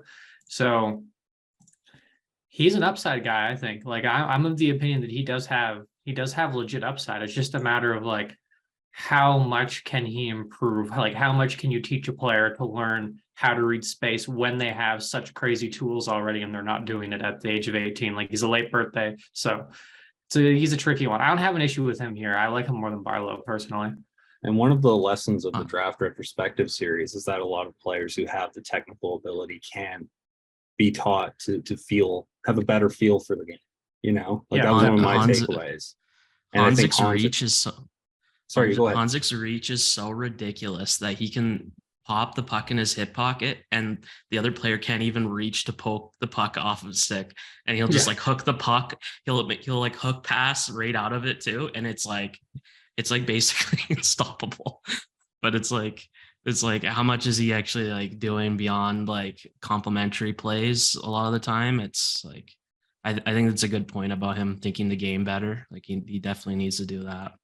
Do we know if if he played center last year? Because he's left wing in Vancouver. That's what he's been playing this year. But like, does he have a history of playing center? I don't know, honestly. Okay, I'll look into that for the next meeting. Did he play center for Slovakia? I know he didn't he play played much. wing. He played wing. Okay, that's what I thought. Yeah. So let's put some names down. We got to put some names Honzek. down. We have some separation here. Like we like Honzek more than Barlow. I think Barlow should be ahead of Dvorsky just based on scoring and results and overall skill, even if Barlow is probably already a finished product in his current season. So and we have to figure out where to put the smaller guys, Jayden Perron and Brindley. No, I like them still. I have them in my top 20 or top 25. I know Joey really likes Perron, so we should probably be ahead of Brindley. And all Perron has done since we last had our meeting was improve and score and put up points, and we can't drop him too far in that context. Personally, I would have the 3 bigger guys. I have the 2 smaller ones, but that's just me. Like in terms of, it's just that they're not 5 foot. I guess Brindley is 5'9", but Perron is 5'8", 10. He has those great skating mechanics. He has that speed, that potential for speed, but he's pretty low pace guy, and Celebrini helps him a bit with his dynamic skills for sure. So he pushes back defenses, creates a bit of more space, but he has such great chemistry right now with Celebrini. The plays they create are really, really awesome.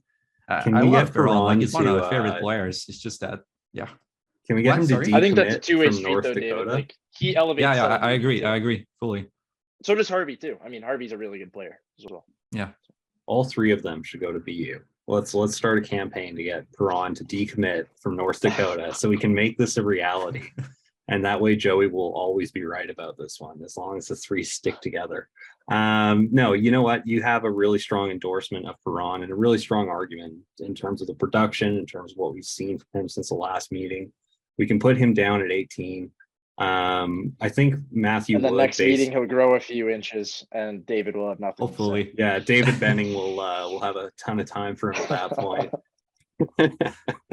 So we'll put down Perron. We'll put down, I think Matthew Wood has to go down. If you look at the size, you look at him potentially moving to a premium position. You look at the endorsement that Mitch gave him. Like I haven't watched much Matthew Wood since our last meeting, but I'm totally fine with this. Although David, you seem to be raising an objection, which I love Matthew Wood now. I really did a 180 on him. Like I watched his recent games, and the handling skills seem more fluid. He seems a lot more perceptive on the ice. The hope passes have gone way down. He seems to control the flow of the play way more. I have my doubts about his skating, but the upside is really, really high. I like him. And most importantly, he's tall, and David can't stand for anyone That's who's not- under 5'10" anymore. Oh. Well, it could be I don't worse. He's talk done like that to me this. with Šalé, and Šalé's not even that small. He's 6'1". He just came I straight think for he's my boy. 6'2" even, like, but I don't like Šalé, so Oh, that's not believe my me, that only much has been criteria. established.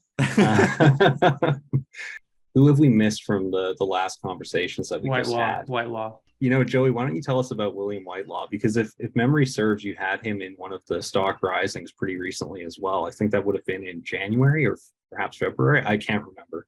Yeah, I think lots it was going on. the one before last, so it must have been February. Yeah, why don't you get us up to speed on where he's at? Yeah, it's honestly, it's been more of the same. We talked about kind of how he's been using his teammates a little more instead of just kind of looking for shot creation on his own, and I think that's carried over. You have to respect him, like when he crosses the blue line, you have to respect the shot. So he's able to get like defenders in tight, kind of able to work through their sticks, and then able to, you know, kind of deceive with his eyes and chest and then move to a teammate. And he's doing a lot better job of that. But at the same time, that shot is so kind of integral to his game, and he's unafraid to manipulate, to drag, shoot through screens, things like that. So it's and then we talked about kind of the speed. He's not someone who necessarily creates through his speed. I think he relies a little more on his hands, but he certainly can create separation through the neutral zone, building up with his crossover. He's one of the better skaters in the region, in the draft class. So certainly has upside to kind of develop more of a delay game, to become a little bit more inside driven than he is right now. My only real knock on him is he's such a passenger defensively. For me, he doesn't really contribute much. He comes to life when his team has the puck, flies his own early, turns away from pucks. He's kind of lost at sea sometimes in the neutral zone when the puck's in his own end. So it's more of an effort thing than anything else. But I mean, I can see obviously there's a path to improvement there. He's a bit of a pest too, like certainly on the forecheck. I think when plays in front of him, he likes to, you know, finish his hits, and sometimes, you know, throws his hands up, gets a little high, and he's a little feisty for sure.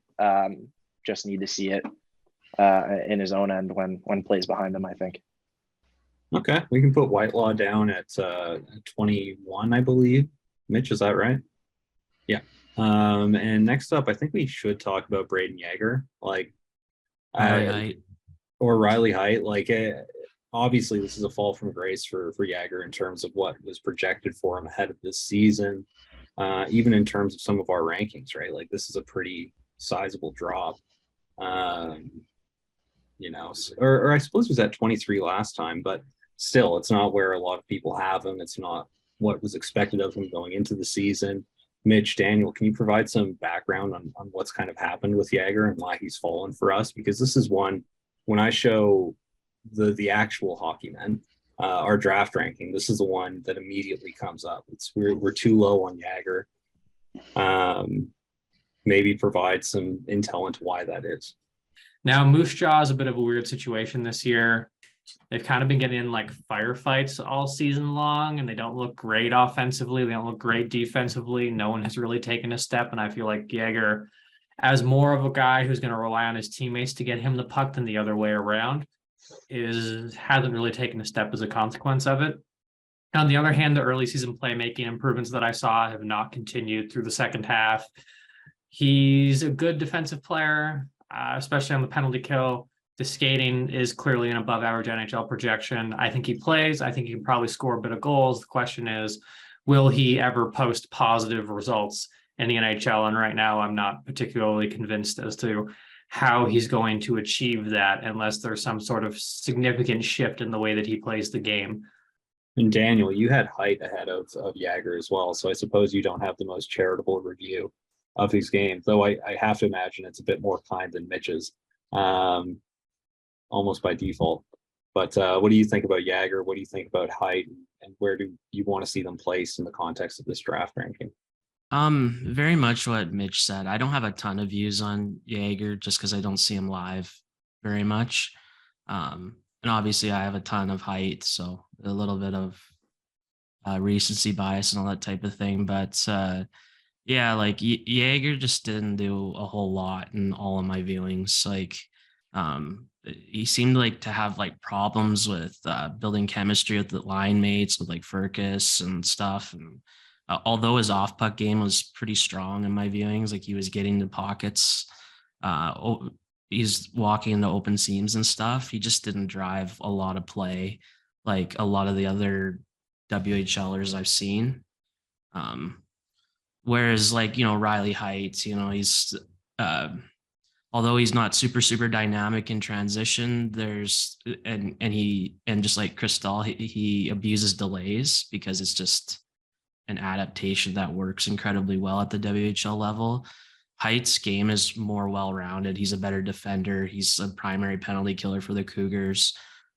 He's a disruptor. He can already run an NHL power play on the half wall. His playmaking, you know, he layers deception. Shot is improving. He's always an inside operator, essentially.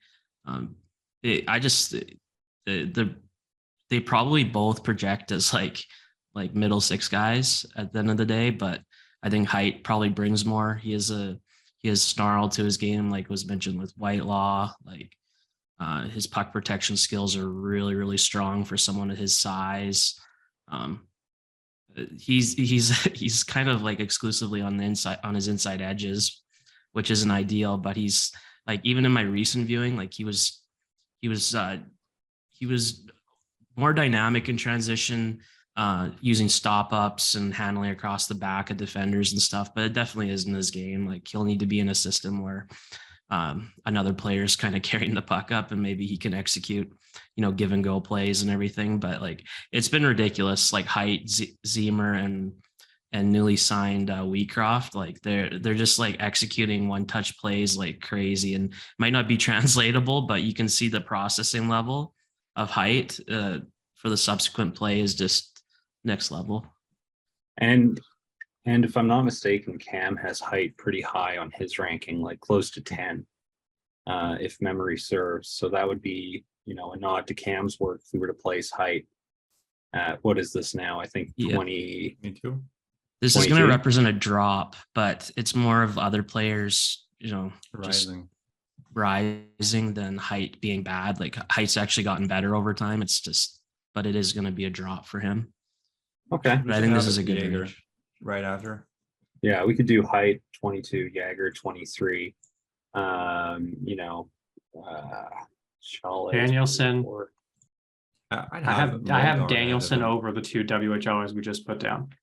So well, let's hear your case. But I think there are flashes with him of greater offensive feel. He's in a pretty bad situation too. Brandon is a little bit offensively inept. He's the only real offensive creator on the team. And so he's tasked with doing a lot of stuff that he won't be tasked with doing consistently in the NHL. So he's basically just another Barlow, Yager, Calum Ritchie projection where he can play mid-six. He's not going to be flashy, but he'll do things. He has the tools for more, but given his development at this stage, it seems unlikely that he's going to like fully hit and become that dynamic top six scorer that he suggested, that the tool suggested he could be last season. But I mean, I just watched a lot of them. I wouldn't put him ahead of those two. Now I dropped him much further in this.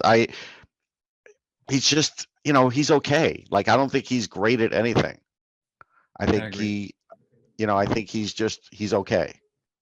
I think the other guys have way better tools. And then we also got to talk about Ritchie if we're going to talk about Danielson, because they're basically the same player in some capacity. Ritchie's smarter. Danielson has better feet. At some point, we have to talk about Ethan Gauthier and Eduard Šalé too.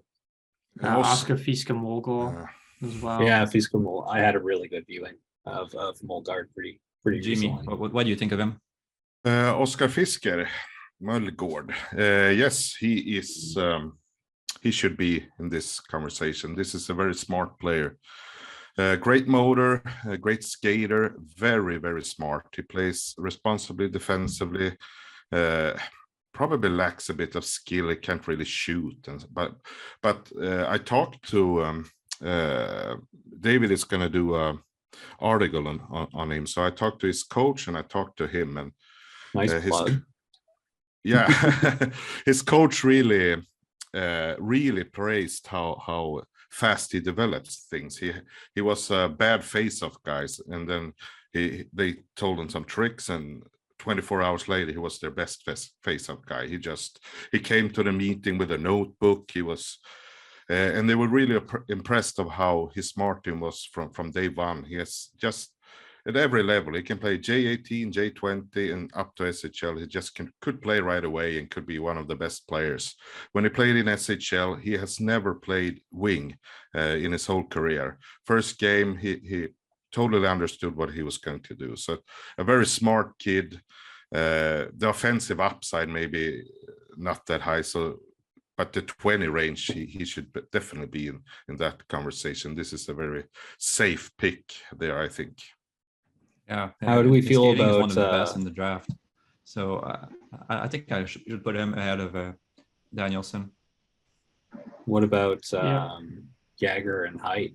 Because like we all seem to really like Molgard. I mean, we can get Lassie in on this as well. Lassie, I know you've seen a ton of Oscar Fisker Molgard. So what do you think about his game and how to place him in this context? Yeah, it's hard for me to compare him to those North American guys, obviously, but Fair. I do really like him. I do really like the tools. I really like the hockey sense. It's probably at least a 6 on our grading system, maybe even a bit higher if you want to argue that. And he's only played in Sweden for what, like 2 years now. You could make the case that he has a lot of developmental runway still, and if he picks up things quickly, that's great to hear. And I really like him in this range too. So you get my endorsement. We could put him ahead. I wouldn't mind that. I really, really like him. Like we could put More him than behind Yager. Whitelaw at 22. Yeah, we could. He has flashes of like higher offensive abilities. Like on the power play, Yeah. sometimes he can deceive players at great lanes, and his skating is one of the best in the draft. So he has tools to work with. And if we think about his ability to improve, like when he gets more comfortable in the SHL, he's probably going to add more skill at some point. I doubt he's going to be like a first liner, but middle six, center, or winger who can produce quite a bit. Yeah, that's possible. Okay. Yeah, really saw a couple of really good playmaking moments from him in the SHL. Yeah. I don't really Me too. know about the shot, but the playmaking could be legit above average NHL tool even.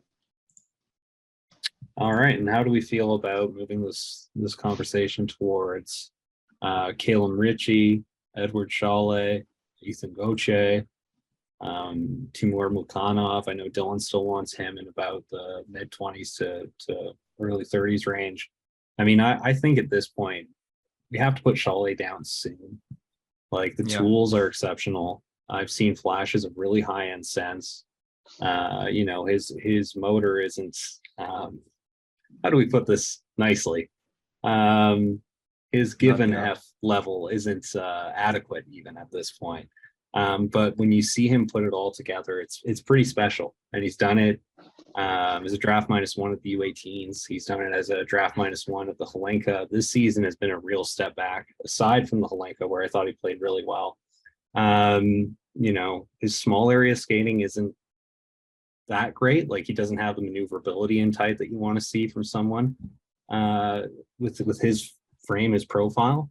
But his ability to make plays, his pace, his intelligence, Great hands. He's got great hands. And what I really appreciated about him early in the season was if you watched his tape from his draft -1, his posture was that of a playmaker exclusively. He would work on retrievals, he would get the puck, and he would move it quickly to Kulik, for example, at the U18s. You look at what he did with the Czech team at the Holenka, he was shoot first. He was the man that their offense ran through, and he adapted his game. He took to that role with aplomb. He put up points.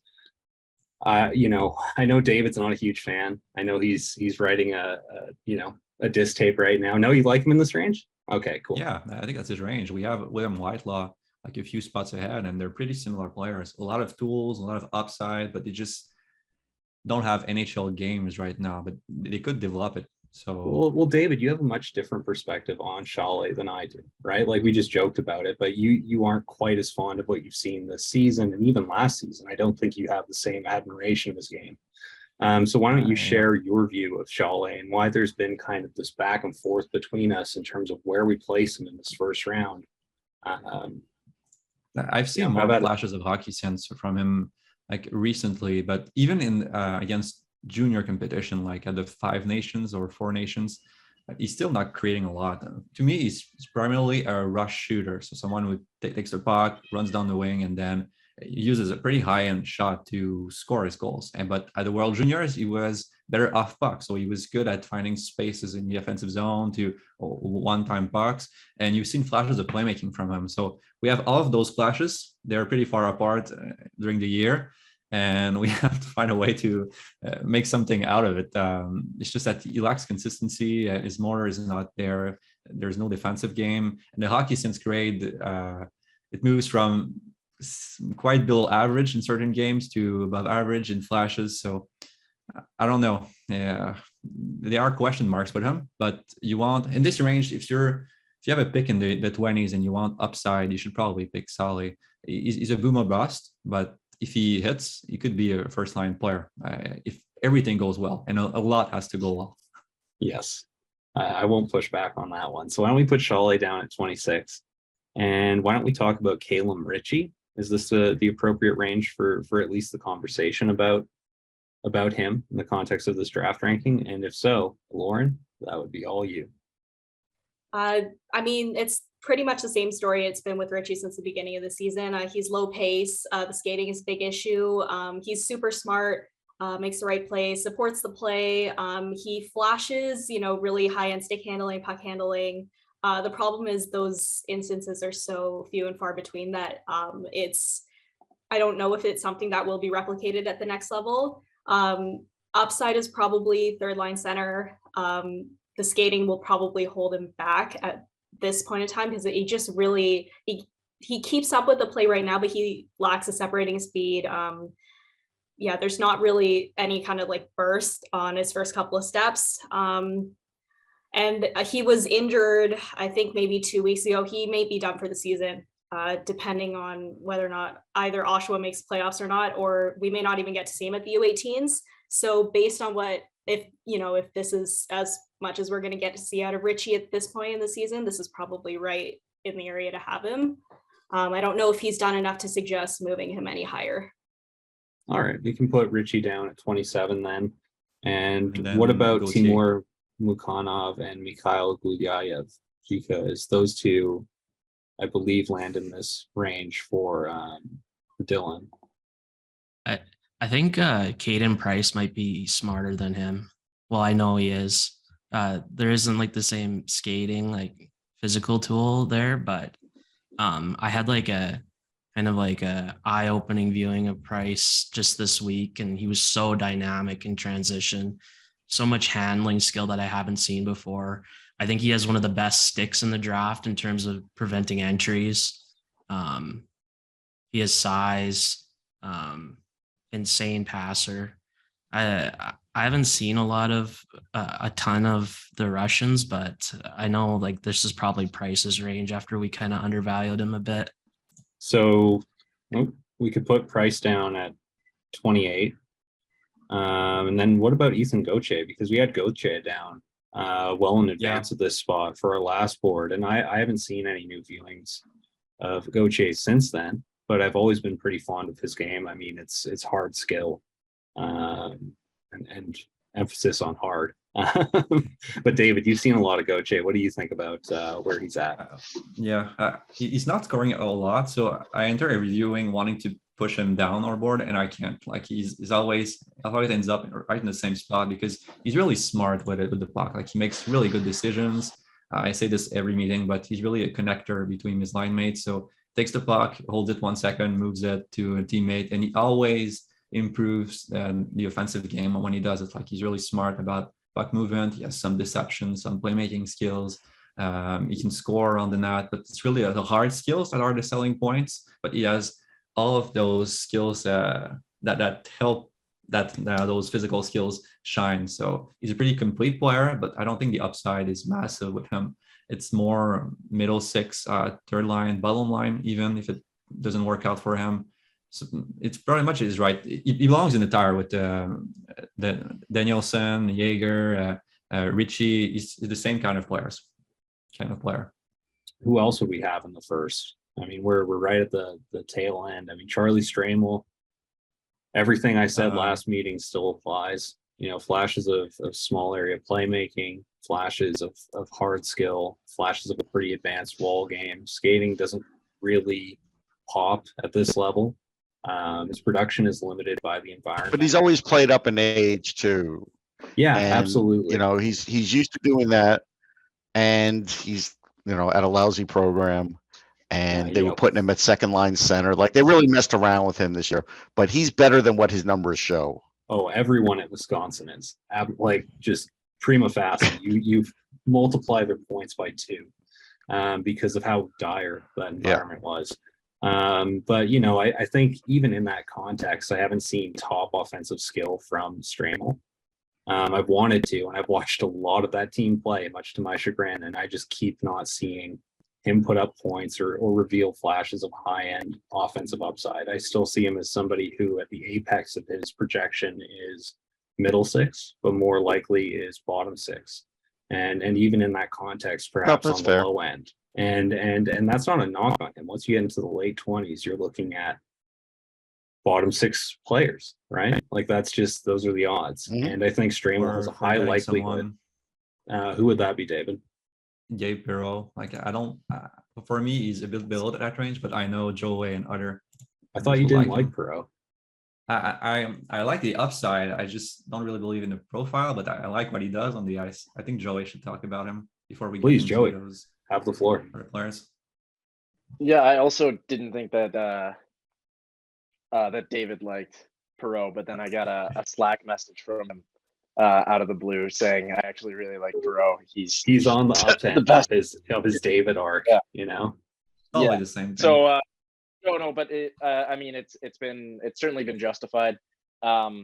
He is I would say, strictly a facilitator. Like, unbelievable vision. The foot speed's not there, and the skating can't do much with his skating. But he's one of those players where playing a little bit slower works for him. So being able to draw in pressure and then just having the vision to delegate to Smith or Leonard, and he does it so well. And then I also think his shot is a big strength of his game. Super versatile shooter, shoots off both feet, shoots through screens. So like, I think playmaking wise and offensively, he's one of the more dangerous players on the NTP roster. And there are times, to David's point, where you could say this about everybody on that line, but there are games where he is the guy, and he works really well with open space, but he also has the hands to operate in small areas and still make a play, which is kind of how he's gotten away with not being such a great skater. We'll see if it translates, but there's also the skating's not like brutal enough. It's more of like a pace thing where there's not a path to correction there. So I really like who he is as a player. I wouldn't be opposed to having him in this range. He's in this range. My problem with Perreault is we never get to see him away from those line mates. Even at the All-American Prospects game, we didn't. And that's what we all want to see. We need to see him away from those guys. It was the one occasion. But he's going to be playing with them for 4 years. They didn't. I know. Or not 4 years, but you know what I'm saying. Yeah. Well, that's the problem. We have more of a hearty endorsement for Perreault, I feel like, than Stramel. And Perreault perhaps has more upside. I think that would be reasonable to surmise at this point. So perhaps what we can do then is we can go Perreault 31, Stramel 32, and I think Mukhanov, I see Mukhanov as a bit of an analog to Perreault. Not identical, but an analog. And I think in terms of pure upside, I actually prefer Mukhanov. Like, his skill level is so high. He's very inside driven for a small dude. He plays pucks into space and then gets underneath opponents and wins those pucks, and it's really impressive. I've seen some really high-end skill from Mukhanov. I haven't been able to put down reports because the editing access was restricted on Mukhanov's sheet. So you're going to have to take me at my word, but I'll show you my notebook if I have to. But David, you don't seem to covet his skill level to the same degree. So why don't you talk a bit about Mukhanov? It's not that I don't like the player. It's the same thing for all of those smaller players we've been talking about. It's just that I like them. I really like them, but I don't believe in their profile as much. I like them. I just don't think they'll do anything. Yeah. I like them. I just don't think they'll play. They have a low chance of becoming something because, he's 5'8". I have to say it. He's above average skater, but he's not producing in the VHL. He's not in a good environment to produce. But at some point, you have to show results, especially if you start with such a giant knock against you. So he has some playmaking skills. He's very high pace. He has some physical skills. He's engaged defensively. So he has a lot of stuff going for him. It's just that how often do those players really make the NHL? Not that often. At the end of the first round, Dylan really likes him. I think it's an okay spot, but I would have him more toward the end of the second round personally. And with Stramel, I feel like we don't really like the player, but we keep putting him in the top 32. He's more. I don't dislike him. I think that his projection is fraud. He's going to take a little while, but he's that power forward guy that will take a little while. He will. I think that's also in his DNA. There's a lot of certainty too with Stramel, right? Yes. I mean, there's no certainty in the draft, but I think his floor is pretty high. And I also think, look, there is a possibility that we meet next summer for our affiliated skater prospect rankings, right? And we go, wow, look at Stramel. He's doubled his production because he's in a new system. He's got more of a supporting cast. He's being placed in a role that emphasizes his skills without forcing him to lean on his shortcomings, which is often been the case with Wisconsin. And we could go, wow, we really missed the boat with this one. Now, am I going to place a bet on that? Do I think it's even money? No, not necessarily, but I do think we have to allow for that possibility, especially when we do have some proof of concept. Even producing as much as he has, which hasn't been a lot, in that environment, it's not nothing. I still have two players ahead of him that I think have a lot of upside, and they are Beau Akey and Tom Willander. I think there's a giant gap between Stramel and those two players in terms of upside. Well, Akey is OHL, correct? Yeah. Lauren, why don't you tell us about Beau Akey, the man with the onomatopoeia name?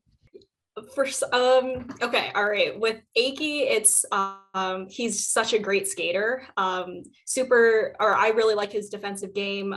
His gap looks strong. Sometimes he's prone to defensive lapses.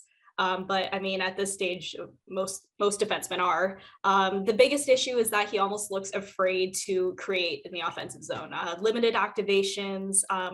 Most of his points are either just short range passes in the offensive zone or on breakouts or point shots that find their way through.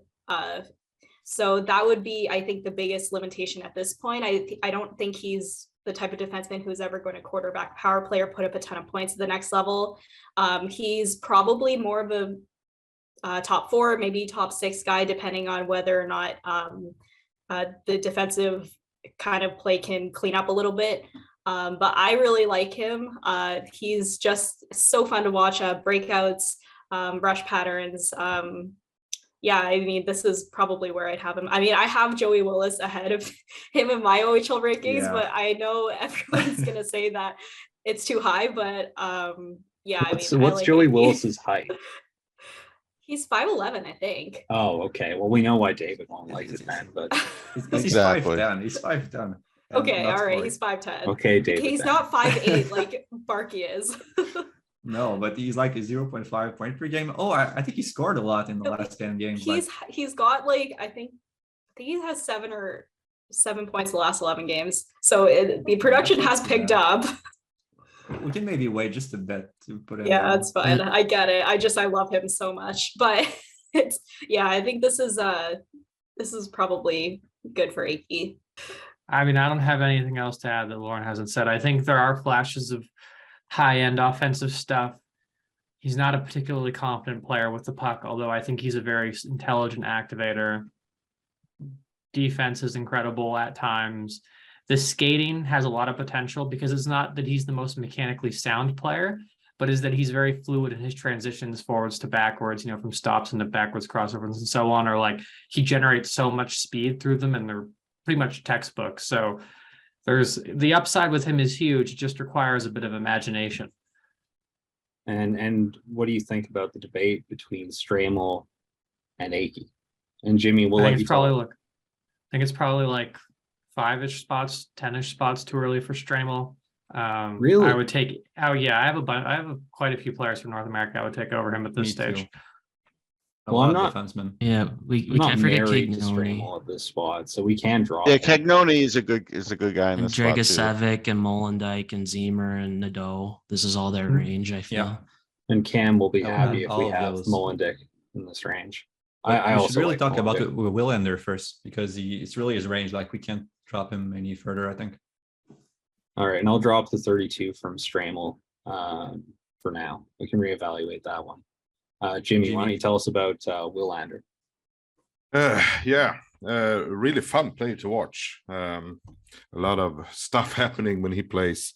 What I told about Sandin Pellikka before was he has been going up and down on levels. Tom Willander actually has chosen not to play in the SHL. So here, and that's, I think, it's to be available for college. So he has only played with the junior team, and I think that has helped him. He can play at the same level. He can develop his game, and he's a very technical skater. His four-way mobility is very, very good. His crossovers are very fun to think. I haven't asked him or looked it up, but it looks like he's trying to model his game from Cale McCarr.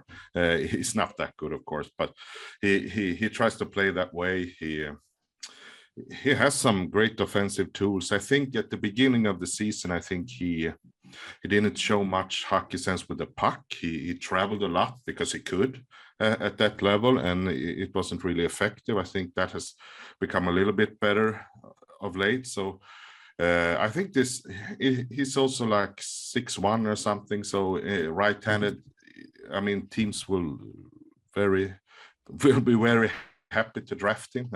I think so. I think this range is very good for him. I think if I have one knock, I think his hockey sense with the puck isn't close to elite. Like he's gonna be like a top pair, or maybe not even, maybe like a fourth defenseman or something is his ceiling.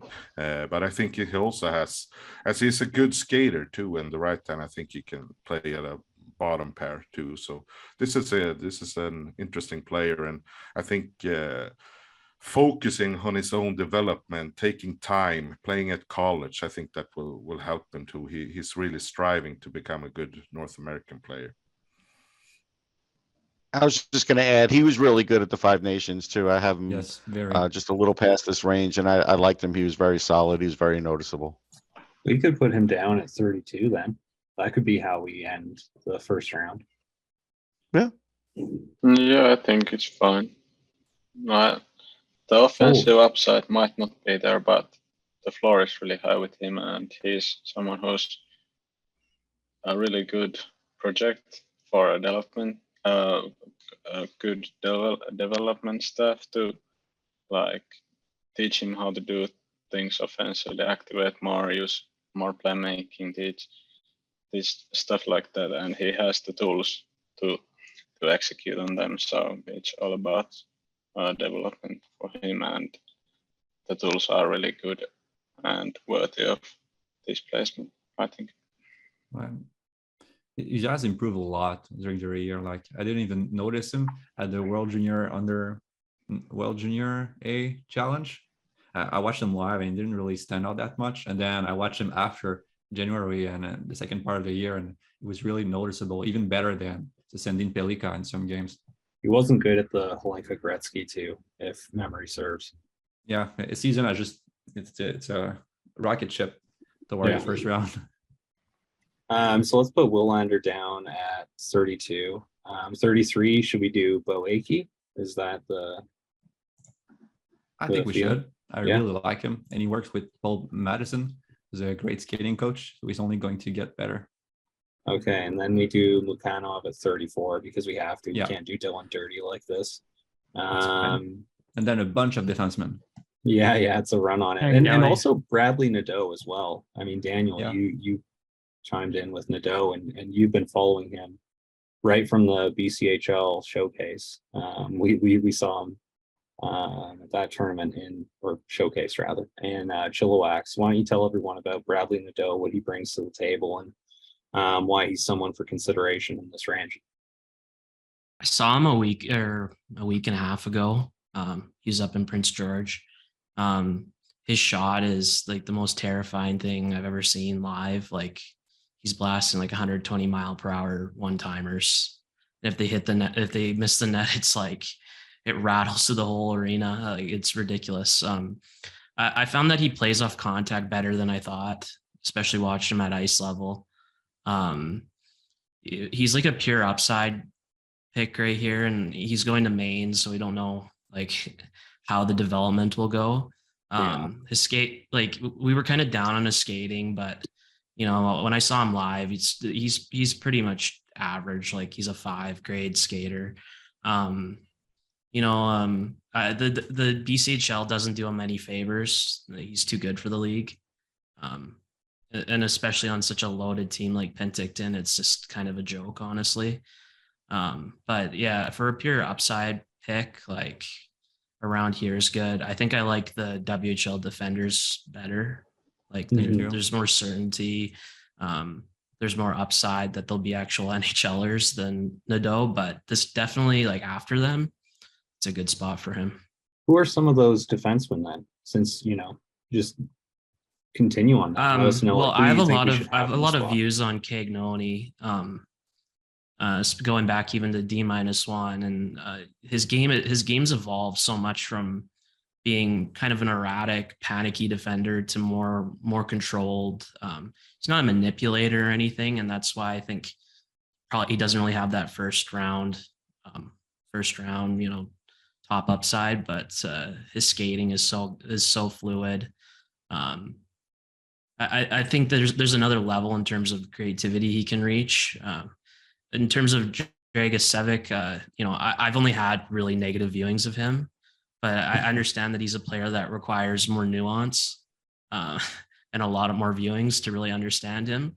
But like when I watch him, he can't defend speed, he can't judge speed, gets pivoted, lets people burn around him. But he's a free range guy offensively.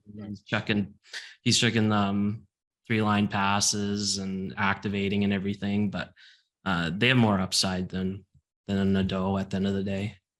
I'll give you this on Dragicevic because I just spoke to him a day ago and watched him just before I spoke to him. So he's only been a defenseman for 3 years. So he kind of reminds me of Keandre Miller that way. Like the offense is picked up first. And I think that's why you're seeing that on defense, Daniel. Yeah. And so that makes a lot of sense. Yeah. When I heard that, it clicked for me. I was like, okay, you know what? I see that. And that's where there is a lot of upside in this player because of that. Years past, we ranked, like, they're not the same player, but it's kind of like the same philosophy. We ranked Jeremy Poirier really high because we liked his offensive game, but we thought like he was like as bad as Dragicevic in terms of defending the rush, like probably worse, like It was but worse. like he's I can confirm that. It but was he way but worse. like he looks really good in the AHL right now, and I don't know, like obviously different players, different Here's situations. what a but- scout told me about Poirier, a really good scout. And because I remember I was talking to him about those things, and I had him ranked kind of high, and he goes, listen, if you like his offense, you like his offense, and just keep him there. And so he was, his feeling was, you know what, it'll get better and good enough that his offense will be the thing you still care about. And that's what's kind of happened for him. Yeah, The I still feet like are a problem, though. Yeah, there's still a problem, but improve it is backward skating. It was a massive issue in his draft year, and we should probably have accounted for that a bit more. But we live and we learn. He's doing good now, so we look better. But when it comes to the debate between Cagnoni and Dragicevic, I think it should be Cagnoni ahead, just slightly ahead. I like both. Like you said, Cagnoni's game really improved during the year in terms of playing more physical, being more controlled defensively, and he has flashes of manipulation. But I don't think he's like that. This high-end playmaker. It's more that his skating creates for him. He's a bit smaller, but like he has a lot of skills to offer, a lot of diversity in his game. So I like him in that spot, and I'm sure Mitch has opinions on all of those players. Yeah, And for he me can't it's wait to share. Cagnoni. Yeah. For me it's Cagnoni and then Dragicevic. I think Cagnoni's activation game, his skating, he too has also been a little bit behind the curve. He wasn't drafted into the WHL. He had to take the long road to get there. And I don't think I've ever seen a defenseman he's even better at using the weak side off the rush than Matejchuk was. Just always involved, flies way ahead of the play, creates space for his defensive partner Carter Southern, who might pop up later in this conversation. So yeah, and then Dragicevic, it's just skating. I mean, he's pretty much an offensive genius. It just comes down to how much the skating can improve and how will that impact the rest of his ability to create. So Cagnoni and then Drag, I think 35-36 makes sense. Let's do it. And then Bradley I know Cam will be Nadeau. happy. Who were you thinking of, David? Melendek? I'm not sure. That's how Melendek. Yeah, you pronounce said it his right. You said it right. I like Uh, Melendek, super mobile. Offense hasn't really come along at the degree that I would have liked to see from him this season. But Mitch, you've seen a lot of Melendek. What do you think? Yeah, he's good at defending the rush, not great at defending in zone. He's physical. The skating is great. Ability to use the skating is questionable. The upside is gigantic with him, but I think with each passing month, it kind of shrinks just a little bit because he's not showing any more. He's not showing a more nuanced understanding of how offense is played. For me personally, I like Matthew Mania more than him. I don't think the skating is at the same level, but I think the puck skills are way better. I think he's more involved in the play. I think the defensive instincts are just as good as Melendek's, and he's going to close the gap in a year or two. So, and also similarly not scoring. So if we want to use, it's a bit of a tricky situation, but I think Mania has higher offensive upside, and I think I will project them to largely do the same thing in a couple of years. So Lauren, that's your David kid. is not a maniac. yeah, Well, yeah. I am, but I'm not also, depending on what we're talking about. Like he's very, very raw, and I like everything you said about his game. I just don't see it as often as you do. So you like his defense more than me. I think he's a poor defender right now, but he didn't play a lot in previous years. He has a lot of tools, a lot of upside, but a lot of question marks. I'm confused. So Lauren, He's an help upside me. pick, just like through and through. Yeah. But I mean, it's the same. It's you can argue the same thing with Melendek too. Like we're not trying to find who could be a fourth liner and or a number 7 defenseman, right? And Melendek You're is right. has a higher probability of playing than Mania, but I give Mania a higher probability of playing higher in the lineup than Melendek, if that makes any sense. Does Manedian enter this conversation? Because I mean, I've been pretty impressed with him in my viewings. Yeah, he's He's good. decently I think mobile. I really like him.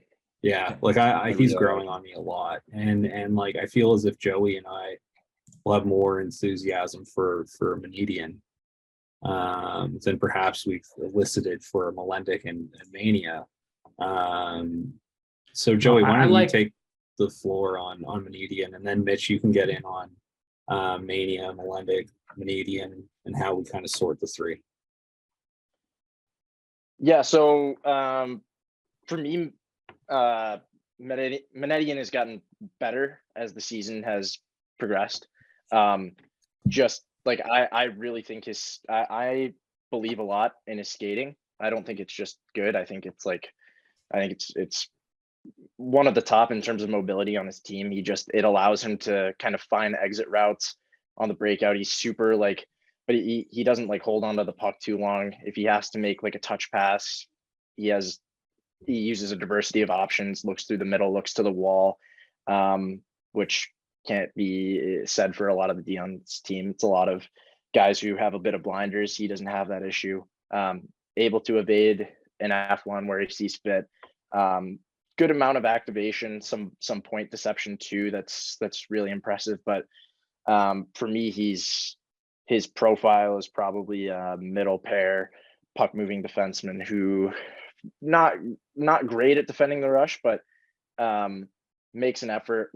If he has he makes an effort to surf, to kill plays early, does a decent job at it. For the most part, he won't kill anyone with bone crushing hits. I'd say probably Strathman might be a better kind of rush defender in that sense, even though Strathman's footwork isn't as good. But I just think he has so many tools. Deceptive, uses look-offs to get guys moving one way, is explosive the other way. So he's just got so many tools, and he has games where he's on the ice and he's a one-man breakout unit, and it's really impressive. I agree with everything Joey said about Manedian. I think he's going to be very situational, kind of like Cagnoni will be. Cagnoni's more dynamically skilled, but it's the same kind of thing where he's going to have to be in an environment that allows him to activate and be in the play, because that's how he drives his value primarily. And I think there are players who do similar things, who also have similar point production issues, who have better tools that are not named Tanner Melendek or Matthew Mania. And those are Cam Allen and Hunter Brustewicz, who I think we're projecting them to do relatively similar things, but they have an easier path to reaching the NHL because Cam Allen has more of a physical, robust style, and he's in just the worst situation you could ever be in for a defenseman, let's be honest here. And in Brustewicz, he's a guy who knows the first play immediately. He gets a stop, and then he already knows the next play. I mean, every single game he has at least one sequence where he steals the puck and then instantly manipulates the guy that he just stole the puck from and then throws it back into the middle and creates an opportunity.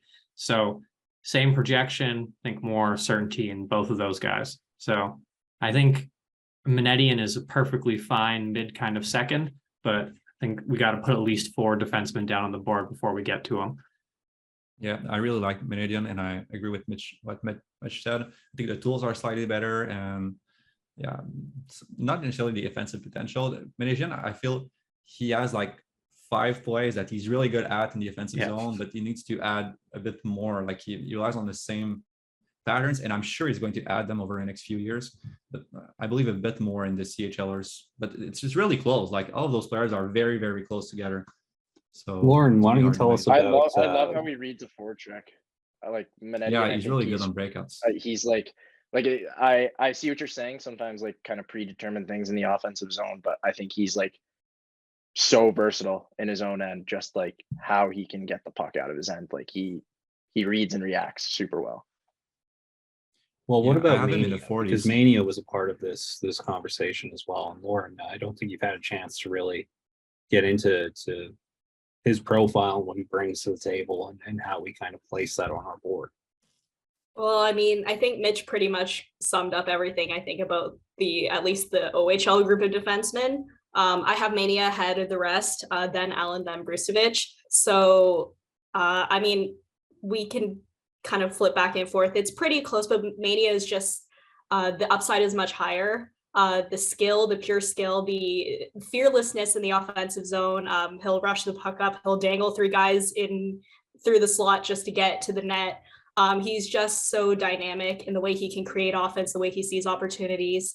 And in the way that I don't think Allen or Brustewicz are as likely to create offense in that way. They're a lot more safe when it comes to the play selection and the times that they choose to activate. Allen, I will say, has gotten a lot better as the season progressed. I was really concerned about him in November, December, because he just looked lost at both ends of the ice. Maybe Guelph was playing him way too much. He's really settled down. He's looked calmer. He's not trying to do 600 things every time he's on the ice. He just looks a lot more confident, more settled. I feel like a lot of it maybe was just second guessing a lot of things that he was supposed to be doing or felt like he should have been doing. And that's maybe what dragged his execution down a little bit. But he's really kind of risen back to the level that, you know, we saw at the Holinka, that we saw for large stretches of last season, to where I think that, you know, he's deserved in this, or we should put him in this range. And then with Brustevich, it's just a matter of, I haven't seen a lot of dynamic offensive creation from him. Most of his plays, very safe. I mean, the defense is fine for the most part. This defensive skating, like on the rush, is probably where he still needs to work on. And that's kind of like, I guess if we're going upside, it would probably be Mania, Allen, and then Brustevich. We also are about to drop Daniil Bout, I think. And Noah yeah. Dower Nilsson as well. We Yeah, had this him one at is the fine. end. This one is fine. And Otto Stenberg. Should we put down Yes. Dower Nilsson then? I mean, Jimmy, we had him at the... No. I'm not sure what Jimmy thinks, but I've come down on him pretty hard. Oh, okay. Jimmy, what do you think? Yeah, he should be put down. He should be put down. Oh my god! On the board. This part of the ranking has been brought to you by the SPCA. Sorry about that. Okay, so I had a lot of patience with him early in the season. He scored a lot of points. He's incredibly smart. He's very gifted, great playmaker. Doesn't really defend well, I don't think. Not in the... he should...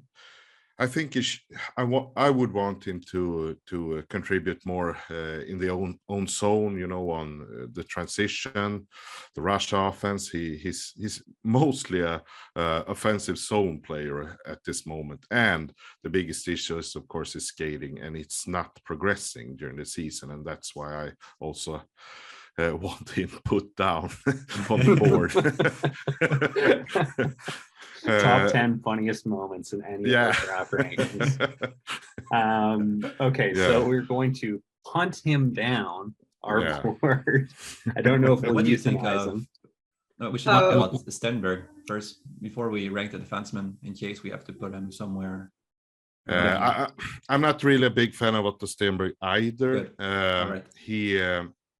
The thing I have with him, I like his stick handling, proactiveness. He has some skill, but with his best assets are his stick handling and his skill, and he doesn't even produce, I think, point per game at J20. He isn't strong defensively. He isn't big. He's like 5'11". I don't really understand how he is a first rounder on so many boards. So for me, I think second round is good because he competes well. He has done some really good SHL games. And I mean, Dower Nilsson play on the same team and scores, I don't know how much he's up to now, but almost double the much that Stenberg produces. So for me, I think Otto Stenberg is a second rounder. He does a lot of stuff better than Dower Nilsson, but I think the production should be. I think David said it with another player. The result should count too. So I think he's a B prospect in my opinion. So sorry, go ahead, Dan. Sorry. No, One player that we really undervalue, and it's partly on my fault, is Cohen Ziemer, who ironically has the production and the improvement to facilitate a bump on our board. His playmaking has taken a next level. He's already a way above average shooter, like a 6.5, 7 grade shooter. And now he's using the threat of his shot to basically dominates a lot of his possessions. He's the dynamic part of the Height Zemer line essentially, and he has the small area handling. The only caveat is he has like the most inflexible ankles ever. So he skates with like a massive curve along his back, and he's like a 3, maybe 3.5 grade skater. But there's a lot of his game in the last months have kind of shown that he could probably survive at higher levels with the tools that he has. Like you're just looking at like 4 skaters that were drafted high, like Ratu and stuff like that. Very kind of a similar thing, just probably, but his tools are just so high end, and I don't think he's like the smartest player ever, but and he's kind of misused with the Cougars. Like they put him like at the net front just for a small area game, but yeah, he has the production, he has everything to facilitate a bump, I feel. Do you like him more than Nadeau? No, I like Nadeau better. I But could we see have him in the 40s, maybe. Zemer. Yeah, I have him in the 40s. I think it's a good spot Yeah. for him after the defenseman. Well, his let's put hedging is some- stride. All right. Let's put some names down because we've been We stuck should- at 36 for a bit. I think Matthew Mania is probably where we should start based on these conversations. We should start with Boot, Daniel Boot. I love it. I I'm don't like, know we have where to put Dylan- names down, and David's like, what if we added more names to the Yeah, but conversation? I think he belongs there. But where does Dylan have him? That would be on the 30 to rankings tab. 40. Okay, so we're not Um, past his range then. No, Um, and he's been really good in the KHL. Like he's a very large player, and it seems like I like that for this board. But Yeah. he's not only a large player. Like he has physical skills, he can get inside, but he has some pretty high-end playmaking sometimes. And he's a smart player in the way he moves the puck, in the way he defends, and he tries very hard. He positions well, so he has above average hockey sense, playmaking flashes, and he's 6'5", and his skating is decent for his size. So there's a lot to like there, and I'm sure he's going to go much higher than this. What I propose is that we go Boot, Mania, Allen. Stramel Okay. can't be Which- below 40. Like 40 is the low line Who? for Stramel for me. Oh yeah, I forgot about him. I would also be remiss if we dropped Joey Willis any further than that because Oh, he yeah, is Willis. higher than all of the defensemen on my list. He's just like a poor man's Owen Beck, and that's why I like him. Like the I best really like kind him of too. the strongest defensive game. But he had one of the best defensive off puck viewings I've had all season. Maybe a couple weeks ago. So, and the production is slowly coming along too. So I feel like there's a player here. I hope an NHL team agrees with me because there's a really good chance he goes undrafted too. So Yeah, maybe. What's the argument for Lardis below Nadeau? Because don't do the same things, but Lardis is a better skater. Then we can Nadeau's have shot Lardis. Then that's is fair. way better than Lardis. Like Nadeau's shot is really something. Like he could be a 30-goal, 40-goal scorer in the NHL if It's everything goes right, but it won't be because there's too much has to go right for that to happen. But And it's why one is of he the best behind shots I've Joey seen. Willis? Because 'Cause Lauren I really like likes Willis. Because Lauren's put her, I her don't foot know down.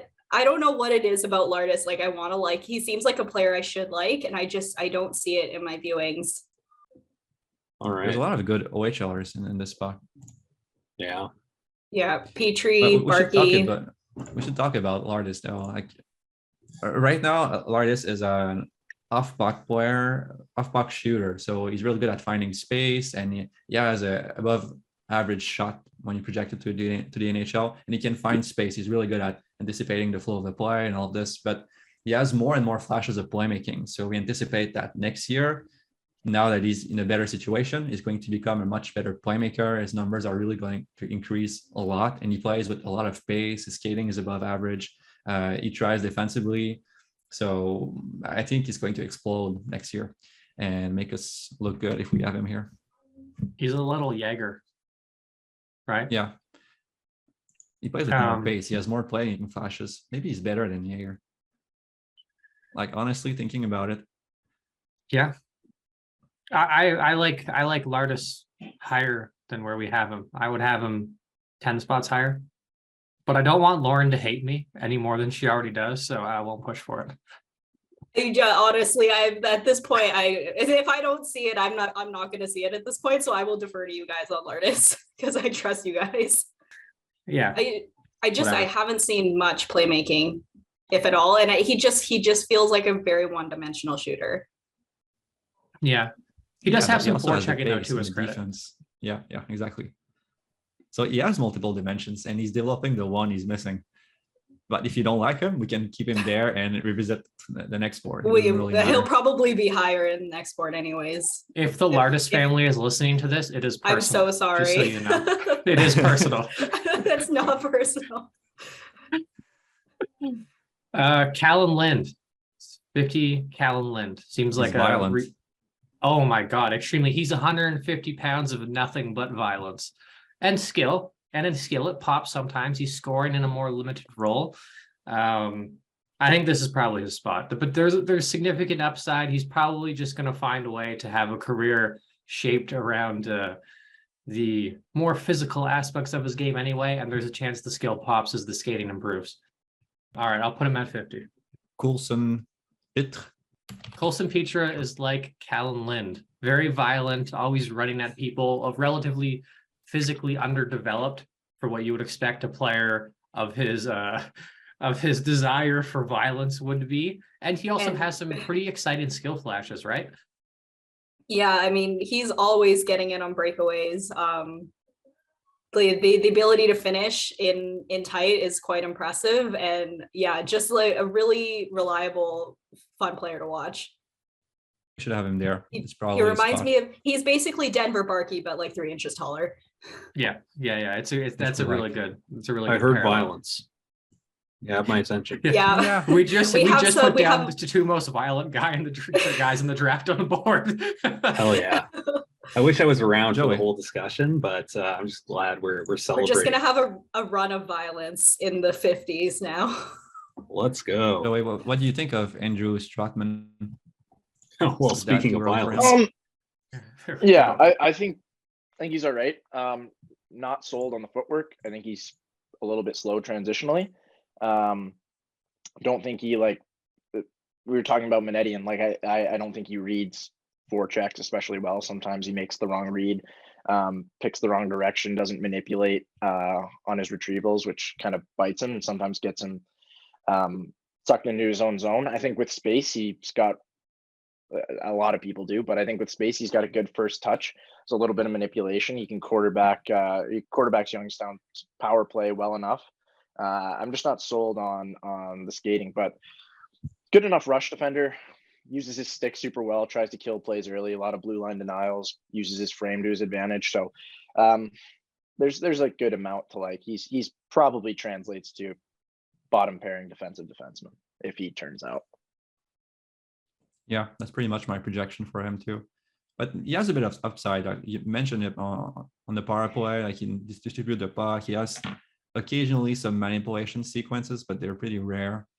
Yeah, far and few between, I would say, on that. Yeah, but we can put two forwards. Youngstown's power play is just give Whitelaw the puck. That's pretty much. Pretty much. Just the way he likes it. Yeah, I mean, if it works. All right. We can talk about Felix Nilsson and the one we put down. Oof. We've forgotten about Luca Pinelli, I think. Luca Pinelli is a hard worker who does have skill. I just think that it is very variable, the type of skill that he shows in a given game. There are times where he shows a little bit more playmaking, a little bit more control, and then there are times where he's get puck, shoot puck, retrieve puck, blind pass into the slot, lose puck, skate back hard on the back check, and then repeat over and over and over again. Yeah. And I'm not sure about the overall tools. Like, they're good NHL caliber, but they're not high end. It's pretty much his range, but I like Carlsson Rakov. I haven't been blown away in a lot of my viewings by Rakov. He's kind of just there. He supports the play. The skating, again, is a bit of an issue. He's got a great shot. Kind of reminds me a little bit of Barlow in that sense, where it's kind of like he's a support player. He connects plays, and then he can shoot. Yeah, that's pretty much it. But I've also seen some handling skills out of him. Like he can go on one-on-one with players and come out the other way with the puck. So he has that kind of skill. And he had one really nice play at the top prospects game where he got the puck in the neutral zone, then go through two defenders and score. Like, so he has those flashes on top of being a good off-puck player offensively. So he finds space well, and he has a pretty good shot too. So he has some skills to work with, a bit like Pinelli and Lardis, like those players. I think it's pretty much his range. I like Nilsson a bit more than Rekop. And I'm sure Lassie likes him too. Yeah, I've been the biggest Nilsson fan this season, all season long, and that hasn't really changed. I still really like him, and I think this is the range for him for sure. I like him too. I think Lassie has pulled me over on him to be a big fan, because I read some of his reports, and the data tracking too is like all blue bars. He does everything so good, and he doesn't have maybe like an X factor, but does everything so good and so smart. And I really think this should be his range. I think Dower Nilsson should be placed somewhere here. I think Theo Lindstein should be placed somewhere here. I think Alex Chernik should be played somewhere here too. So before we end the second round, I'm really bullish on Suniev, I guess. Suniev is how it's pronounced. Like, I saw him with Nadeau, and he's like the hard skill like king. Like he'll absorb physicality and then just explode some crazy skill play out of it. His tools are way better than I thought. His shot is ridiculous. The caveat is he is the widest recovering player probably in the draft. Like, his skating is awful, which means he's probably going to get the Semenov treatment and get drafted in like the 6th round. But he's a monster. Like, I think he scored a hat trick in the game, and it was just all skill plays, like rifled a shot from the top of the circle, top shelf with like no traffic. It was just ridiculous stuff. I have him in this range, but like at the end of this range after the players that we mentioned. Let's put some names down then. We should have Sharnik in this range too. He's super fast. Like, his skating is a high-end, borderline elite tool, and he's figuring out the defensive game and the playmaking game a lot more as the year progresses. And he can really outskate players, and he's starting to have some manipulation patterns. And he was pretty good at the World Juniors, honestly, for such a young player. That's Chernik. Yeah, Chernik. Yeah, let's put him down. He hasn't looked good recently though, but he has his situation hasn't been good too. He got to play in another Allsvenskan team, played great, and then he was pushed down to J20 again. But he wanted to stay in the other team, and since then he's looked not committed. I think the last game I saw, he had some great playmaking opportunities, just didn't see, like he had tunnel vision, but the speed and the shot is good, and the skills. So he's pretty much back to where he was at the start of the year. We should maybe drop him a bit then. I think he's a player that needs that extra motivation to really thrive. And when he played the World Juniors, when he played in Allsvenskan, he's really committed in the game. And I think it's mentally was tough to him to get back to J20. I think it's something has to do with that too. But I think he's a late second rounder at least. And Theo Lindstein, I would say, has been playing good recently too. His team is in a real tough spot in the SHL relegation. They giving him more and more ice time. I think he rushed defense well. He's a great skater, not big upside, but and sometimes slow to make plays. But it's not like he's stressed or don't see opportunities. It's just like he's calm. I think he can figure out, being a good puck mover too, but no offensive upside there, but good enough skater and smart enough defensively, I think, to be a second rounder too. So he should be there somewhere too. And I'm not a big fan, but I agree. Yeah, and We it's could do Lindstein at 57. yeah. I think we should put down other players just a bit ahead of him. Like even Oliver Bonk, I think is a better projection than Lindstein. It's pretty clear. It's just that Bonk has even more physicality than Lindstein. His skating is a bit not as good necessarily, but his habits are a bit better. I don't know. I just see an easier path for him than even if he's already playing in the SHL. They're pretty similar, honestly. Does anyone else? We have some Finnish players here. Altonen, Haminaho, Kiskinen. Haminaho he's been so much better lately, so I flipped those two. I don't really think that the skating difference between those two, Haminaho is a below average projection quite clearly, but he's so much smarter than Haltonen. I watched like maybe 7 games today of Haltonen, and he didn't look good in any of them pretty much. So he could be a late second rounder, but I'm not really pounding the table for him. We could do Bonk at 59. I have a lot of players before Bonk still. I like Barkey before Bonk. I like Easton Cowan before both. Me too. I agree.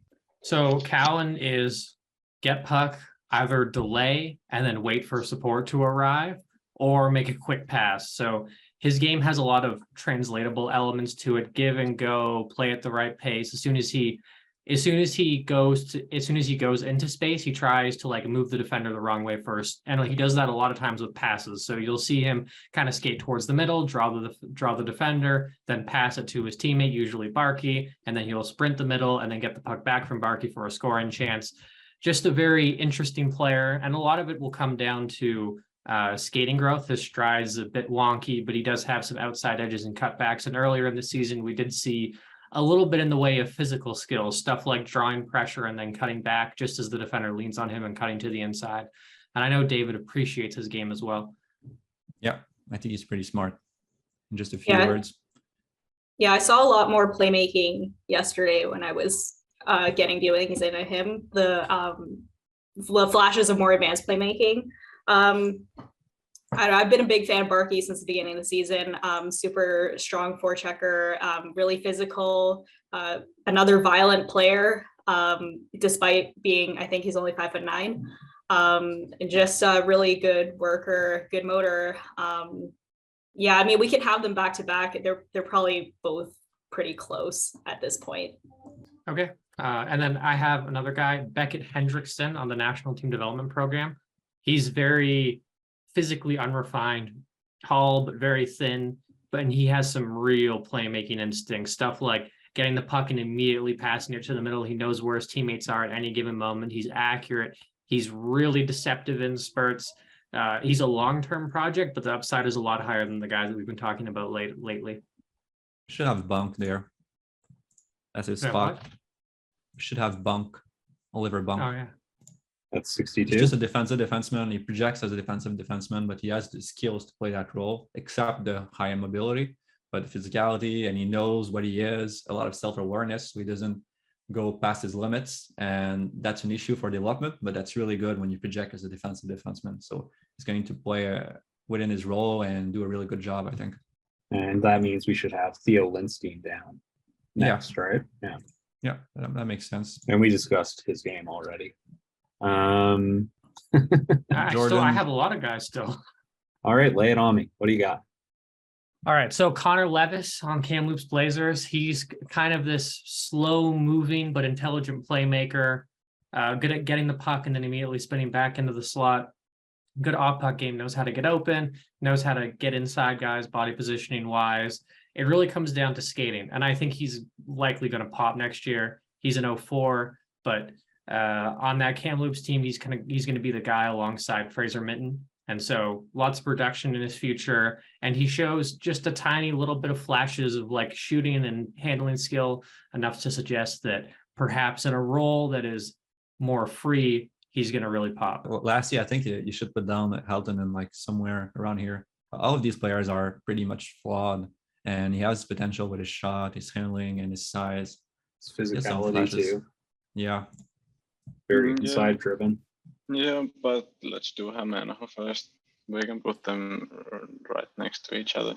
And I think I actually like David Edström more than either of them. So And we had Edström what in do you the see last from him? Swedish stock watch as well, I believe, Jimmy. You had him stock up, correct? I Yeah. only see forecheck from him. He is. I think he has an interesting upside around the net, and he's very smart in just coming just timing around the net and getting. And he's 6'3", big. He can quick turns and shoots in front of the net, and he can score on very little room in front of the net. So other than that, not a good stride. there are holes in his games, but that is a particular skill, and he has been scoring when he plays in the SHL, right? Just like that, he comes right in when the puck. He just seems to have a knack to find the puck in front of the net and score, and I think there is some value to that. So definitely, I think he should be on our board. Then how high, I can't compare him to other guys, but he's my next Swede too. So yeah, I've seen a fair bit of playmaking flashes from him too, and I think his defensive game is quite predictable actually, and yeah, I think this is a solid. He does benefit. His offense probably benefits quite a bit from playing with Frölunda.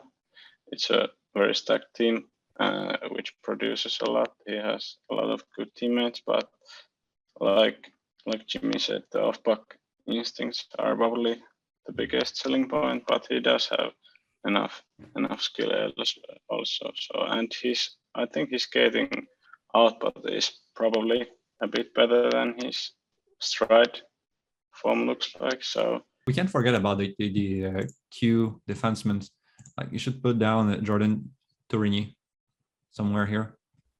He's a high-end skater who doesn't show much else right now, but when he plays, he has some good games. When he can follow the system and he knows where to go, like his activations are clear, and he can just support other players and complement their plays with his skating and his puck moving. He's really good. It's just that when he has to figure out more of the game, kind of breaks down. So there's some processing issues maybe, but with his skating and his handling, I think he could really become something over the next few years as he slowly develops and figure out the defensive game. He could become a bottom pairing defenseman with some defensive ability, some puck moving ability. So a nice depth piece for a team, or maybe even more. We'll see. I like Hoyt Stanley. Hoyt Stanley has been improving, and he has some decent point production too since we last checked in on Stanley. But you've actually seen some of his games, Daniel. Why don't you tell us a bit about him?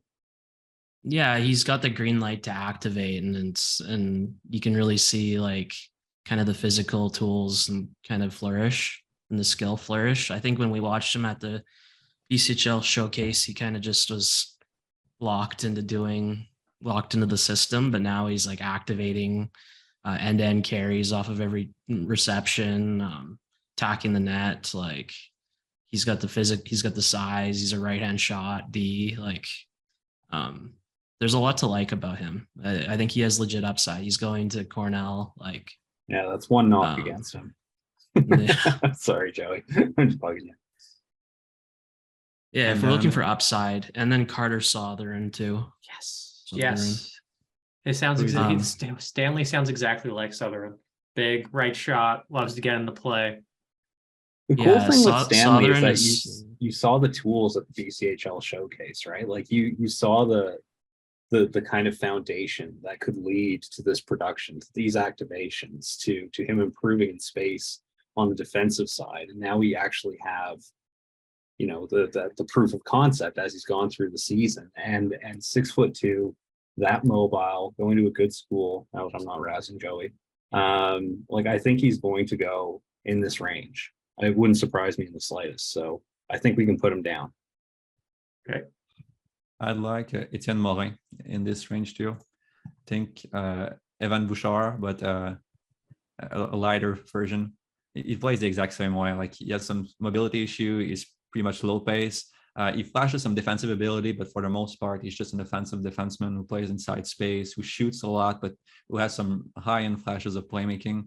His game is really not translatable to the NHL. It's going to have to change a lot of things, and I'm not sure it's going to be able to do that, but there's potential there for sure. And Daniel, you mentioned someone else aside from Hoyt Stanley? Carter Southern, but Mitch can talk about him because he probably knows him better. I've seen him twice, and he was just an amazing rush defender. So smart, always in motion. But I think Mitch has got a better eval. He's Luca Cagnoni's defensive partner, and one of their go-to plays is Cagnoni flies up the weak side. Southern, a 6'4" right shot, manipulates the incoming pressure and then sends a long bomb up to Cagnoni. They do that a couple times every game, and it's pretty impressive to watch. Southern is just really intelligent. He plays the Portland structure, which is like a lot of that activation stuff, but he can also bring the puck up himself, make plays. It just really comes down to like skating, I think. Like he's big and a bit awkward. He's quite limited in some capacities, but he's so smart that even if the skating improves just a little bit, his game's going to get rid of all those holes. I think the missteps, the falling over, the skating, handling straight into pressure without an escape plan. I think his brain is just a little bit ahead of his feet at this point, but lots of upside there. If I'm going to put one more name from Europe, it would probably be Anton Wahlberg. He has the most upside out of the guys left. I think he just lacks refinement and he's pretty inconsistent, but he scored some insane goals. At his best, he looks like he could be like a legit late first rounder. So, and he's pretty young for this draft. He's big. The upside is so good that I would think that this would be a good spot for him. Yeah, he's been playing really good late too. He has Indeed. Taken a regular spot on his SHL team and competes hard. As you say, inconsistent. One game they had to put him off the game because he didn't work defensively. The next game he worked defensively, and he got to stick around for the whole game and ended up scoring the empty netter and was trusted all the way. So a big size, great skater, good hands, just needs to figure out how to use those tools.